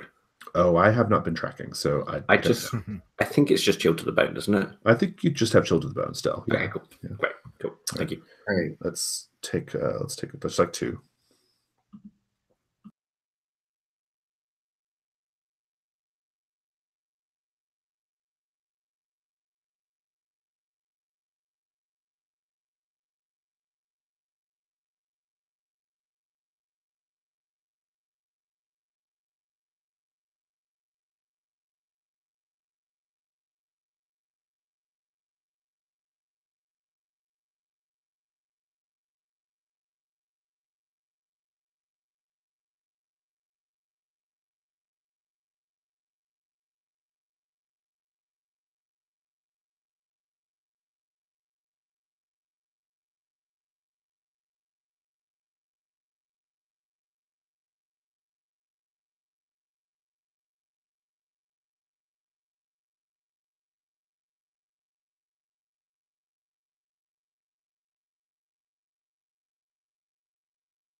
Yeah, this night phase has been some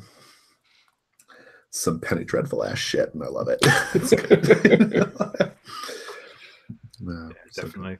Yeah, this sort of like intense, almost like yeah, just this like kind of visceral physicalness, right? It just has this like really delicious physicality, and I love it. Yeah, definitely. Good. Final Overseen. You ready, David? I am. All right. Go ahead and read that to us. Okay. If I can find the right tab. Narrate a scene in which we see a convict finding comfort and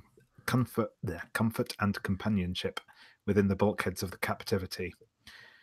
So I think we follow the cook as they go down below the decks, and obviously they have this big bucket of soup, and that they're doling out as they go down. And obviously they don't return to the kitchen to fill it back up between visits. And so by the time they get back down to sort of the very bottom levels, just above the bilge of the ship, it's just a fairly meager portion of soup that they ladle out into the bowls of the convicts down on the lowest level. They're all grimy and bedraggled and have clearly been down here for some time.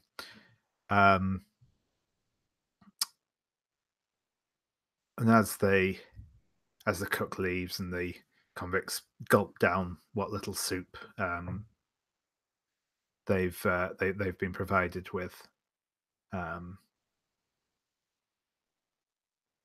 there's just that soft scuffling movement in the dark as a rat darts out. One of the convicts' hands lashes out and grabs it. He snaps its neck with a crack. And almost tears it in half, blood and viscera dripping down between it, and holds that one half of it to his cellmate, and they both gorge themselves on it.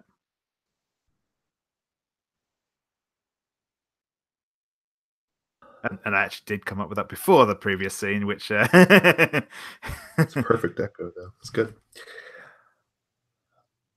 Well, Mr.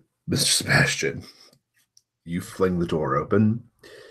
You've got a 7-9. You are going to be able to. Well, I'm going to give you some control of the scene here, but I want to see where you're going with this, and then I'll add a wrinkle as needed. But what was your plan when you flung the door open?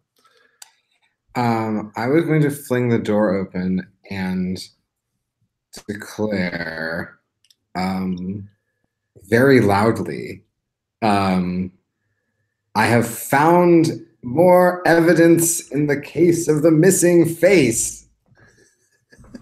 Like super flamboyantly. Mr. Miller or Ms. Miller is again ushered away from the scene, but a couple of officers step up and they say, "Sorry, chap, what are you talking about exactly?" For yourself. And I sort of like usher them into the back room. And they just see her and they're like, "Oh my God," like they do that. Oh my goodness. And I think a couple of the wives have come up and they're like, no, like don't look, turn away, right? And and now throughout the club there's a lot of like hubbub, right? And this young officer, lieutenant, if you know ranks, I suppose, he says, "You don't find it kind of strange that you, who do not belong here and who frankly cuts a rather conspicuous jib, just happened to find this?" Don't be preposterous. I've been sent here to investigate. And I pull out my card. from Hargrave House. And I whisper, "Don't you know me? Don't you know me from the occult newspapers? I'm looking for hidden criminal." And this officer, he's a very good-looking guy. He looks like it's that very handsome fellow on Downton Abbey, the one who dies in the car crash. Spoiler alert. Another one. He's also in The Guest. Yeah, he is. Yeah, I can't think of his name, but And Stevens. sort of blonde, kind of like very, very like very handsome. And he says, "Mr. Sebastian, funny thing having two first names. I can tell that you find this sort of thing very, very intriguing." Oh, yes, this is my job. I'm very straight-faced. "I will tell you." And he's speaking very quietly now, away from the hearing of other people. At this point, I think like other people are looking, they're getting Scotland Yard, all that stuff is happening, right? And he kind of like pulls you to the side and he says, I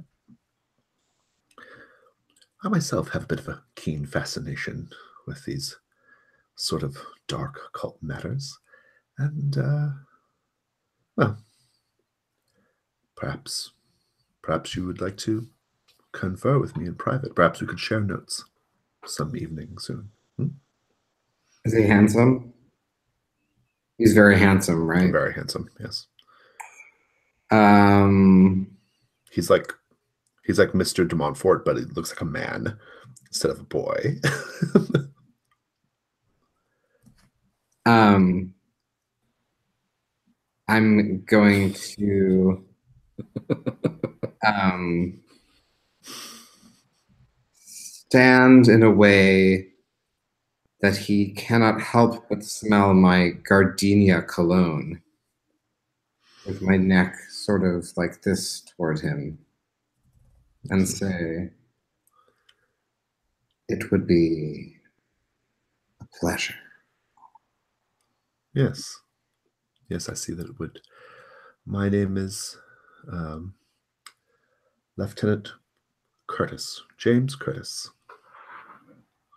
It's very nice to meet you. Well, Lieutenant Curtis, if you would be so kind as to make a sketch for me of that body in there, we can go right to work as soon as you are able. Well, I'm not much of an artist, I'll confess, but I do have a sort of a natural instinct for the human form. I see. We shall have to test that. Yes, we shall. And he smiles, and we'll just cut there.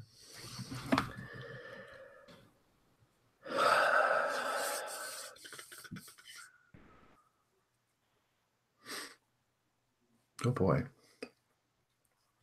So you and Joanna have had quite a night, and you're very rough, you're very dominant. She's very into it. At one point, she like wants you to literally rip her bodice, right? Like it's that kind of thing, and make your move. You've got control of the scene here. What do you do?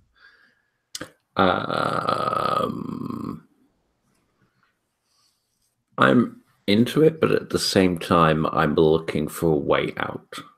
Oh, good. Well, I think at one point during maybe like a little lull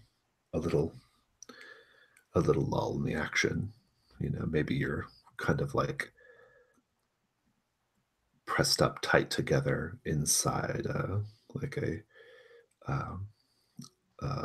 we'll stick with our divan theme, right? You're on a purple velvet divan, and like she says, "What did you hope to accomplish by coming here tonight, Dr. Belkis?"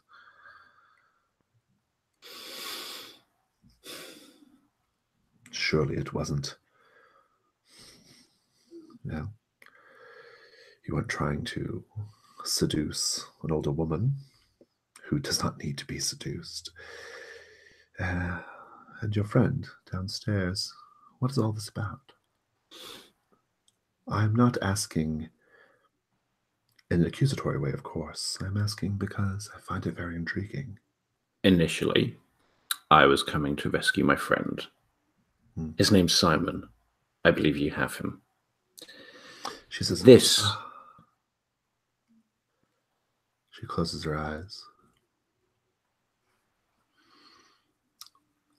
That's already been arranged.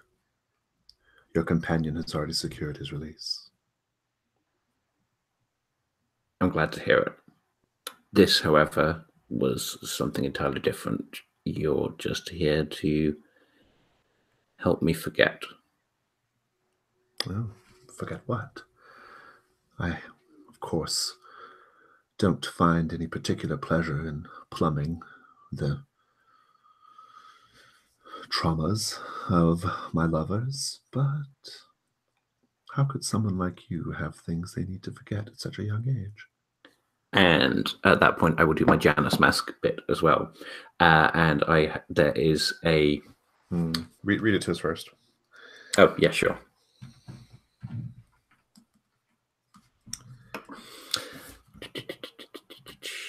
It says, narrate a flashback of the first time you experienced love for the person you lost. And it is me and Magdalena. And what does Magdalena look like? At this point, we are both 10. Okay. Magdalena... Feel free to be discreet with or reserved with the details then, by all means. Oh, no. This is not that sort of love at that point. Yeah. And we are... She is a servant at the house where I grew up. Okay, good. And I stole some liquor from my father's cabinet. And then she took the blame for me.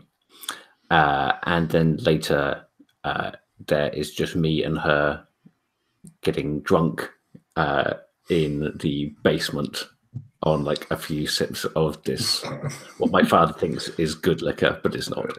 Yeah. Or it's maybe something sweet like port or something. Yes, right? Yeah. But it's like, initially I was just doing it because she covered for me, but throughout the night it turns into a genuine affection. Oh, nice. That's sweet. But then I'm back in the room with Mrs. Wembley, and I say, if I tell you about it, I wouldn't be forgetting. And I kind of slide down and bury myself between her thighs. And I think, like, as you are doing your business, I'm not cutting away yet, she says, I know you must think that I come across as a very wealthy, self-assured, and powerful woman. And here she's just speaking to the air, right? Mm-hmm. And indeed, yes, I do have a tremendous amount of influence in the circles I run in. But I assure you very much, Dr. Belkis, that I am a prisoner. I'm a prisoner because I am the only one who can contain the evil that lives in my house. And I pull up for breath for a second and just say, my heart bleeds, and go back down. Good. And I think you just wake up in a heap of vampiresses and Simon Anglesey Clark wearing just his pants and his undone shirt, no shoes, in the lounge. They're asleep, the Wemberleys. And he says, Mr. De Montfort, I'm led to believe that I am allowed to go now. Did you secure my release, Mr. De Montfort? Yes, and you should probably go while you still can. Yes, I think I will. I have something very, very important to ask you first, though, Mr. De Montfort. And I hope you don't consider this to be too forward.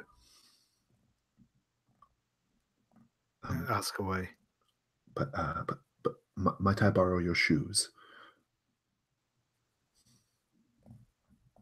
Yeah, he'll hand them over. Thank you. I shall. Shall I have them sent back, or? You know where I live. Oh, you are. You do intend to return. Good. Yes, good. Very good. All right. Yes, this is a temporary arrangement. Splendid. I shall go now. And he just slinks out. What do you do?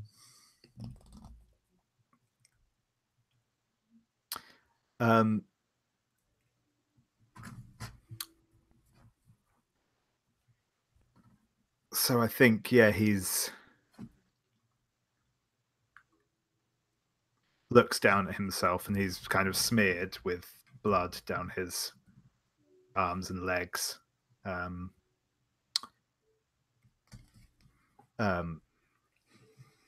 And yeah, I think he's just going to kind of gather up his clothes and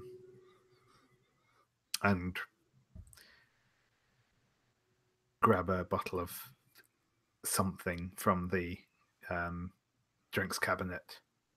And he's just going to kind of slump down in a corner, sort of hairs slicked down with sweat to his face. And he's going to not actually get dressed, but just sort of drape his clothes over him and just probably drink straight from the bottle and just huddle against the wall. But what is he drinking? I didn't even Cherry cordial. yeah. No. Oh, do you have an idea what you're drinking? Or? No, I was going to say. I mean, I'm going to say it's brandy, probably, but he didn't make any conscious effort as to what he chose. It was just the closest bottle to. Good. Well, I think we have 2 more Janus masks on the table. Why don't we do those, and then we shall get close to wrapping it here. Whoever wants to go first. So I'm supposed to narrate a flashback of my young adulthood. It shows the first time I met the artist who fell in love with me.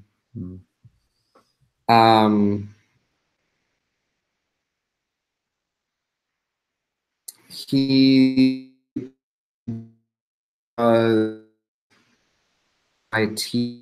he was brought in to be an art instructor by my family because I was part of an aristocratic house and I was expected to be cultured. So I had piano lessons and I had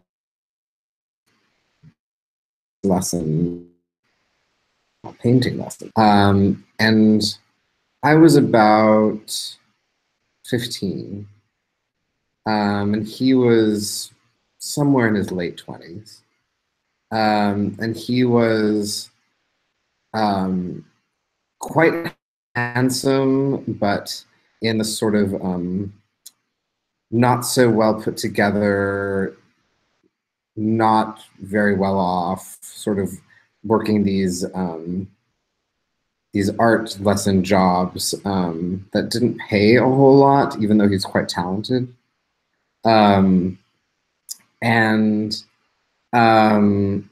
He was overwhelmingly taken with my beauty the moment we met.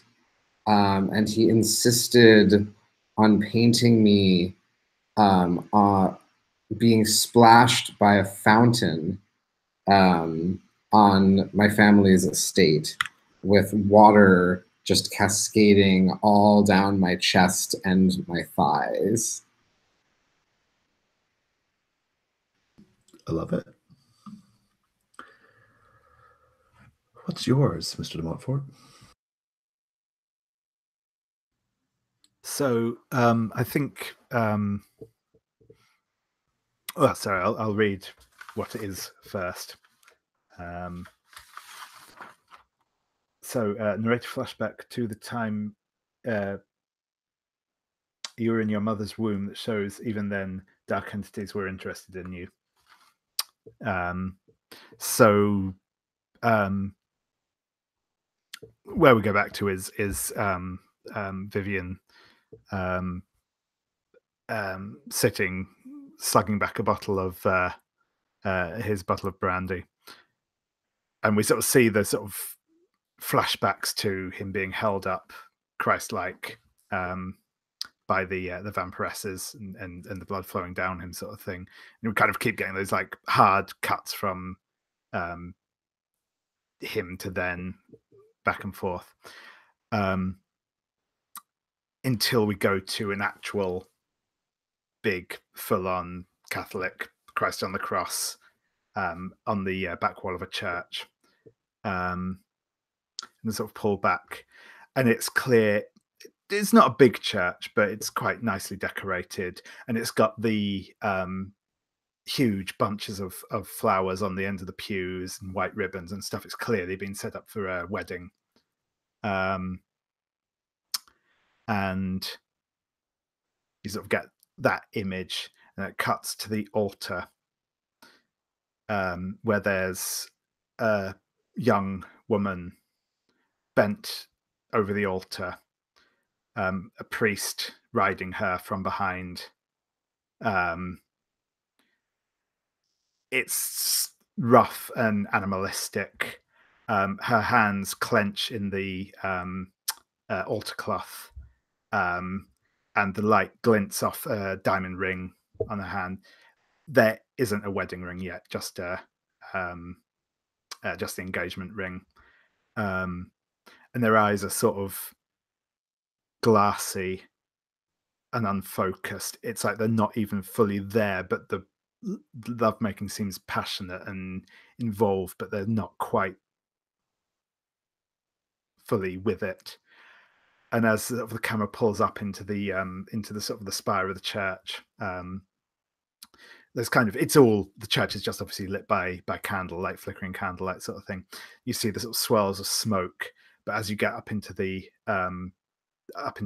sort of the eaves of the church, the smoke sort of condenses into an almost dark, shadowy form that's just swirling around above, and it almost looks like a humanoid figure forms in it and then just fades away.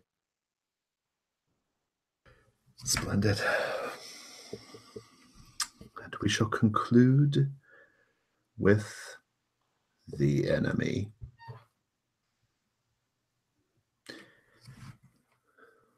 We see a scene of Admiral Thaddeus Ferguson leading his wife to be, Ms. Miller, down a hall, and she's very nervous. She's very excited but nervous. She doesn't know what's going on. What's the meaning of this, Admiral? Where are we going? Who are we to be meeting with right now? And he just puts a finger up to his lips. And I imagine he looks like Ciarán Hinds. Do you know that actor, Ciarán Hinds? He takes her to this back room of some house he's in. Perhaps it's his own. Takes her into the room. Just a single lantern on the table. Shadows all around. And moving out from the darkness, there is a woman wearing a long white coat. And she has rubber gloves on her hands and a wooden mask on her face that has no features, just two holes cut out where the eyes should be.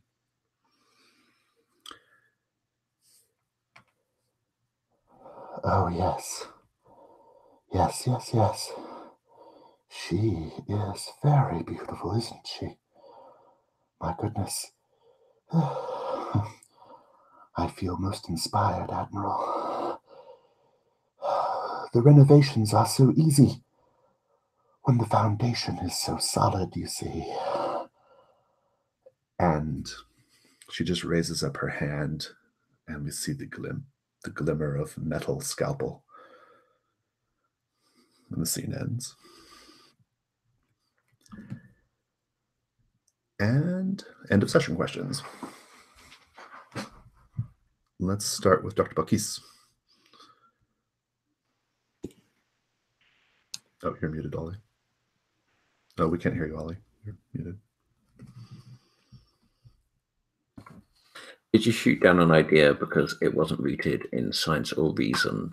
Well, I think, yeah, because when the story of No Face Sally came up, I immediately thought of an actual person who it could be.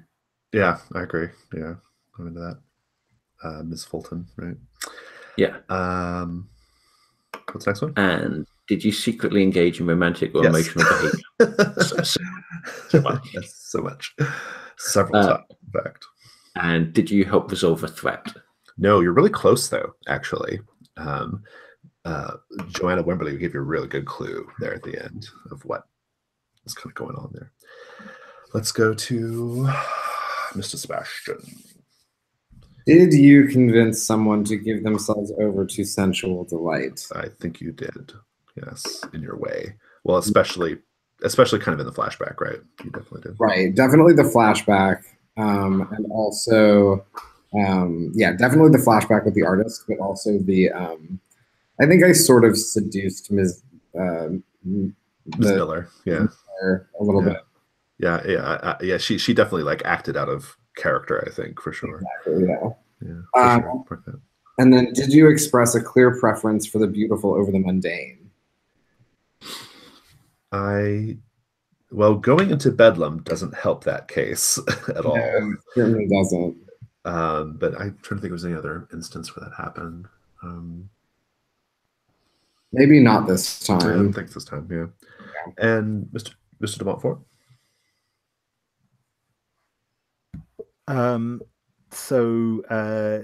Did you have a face-to-face encounter with a dark entity? 3 faces, in fact. Yes. Face to face. Far more encounters than I would like to have. Did you counsel someone using your supernatural affinities as the basis for that advice? Maybe kind sort of, yeah. Because a lot of what I did was based on the encounter with the child in the previous. Child, yeah. Well, also Simon too, because you kind of like I feel like there was. I'm into it. Yeah, I think you should mark it. And then also everyone got echoes too, so you should all have marked an experience point for the night phase as well, for doing echoes in the dark. All right, which I think levels me. Yeah, I think that it should level. Same. It might level 1 or 2 of you, yeah, or maybe all of you. Good. Well, that was a very good session. It was really fun. Yeah, it was an A+ session. So thank you all. I have to get ready to go to another game, so I'm going to be quick here. But it was very, very good. Thank you, everybody. This game is quite sour. Yeah, it is. Yeah. We're firing on all cylinders right now. It's good stuff. Definitely. Yeah. Cool. All right. Well, I'm going to stop this and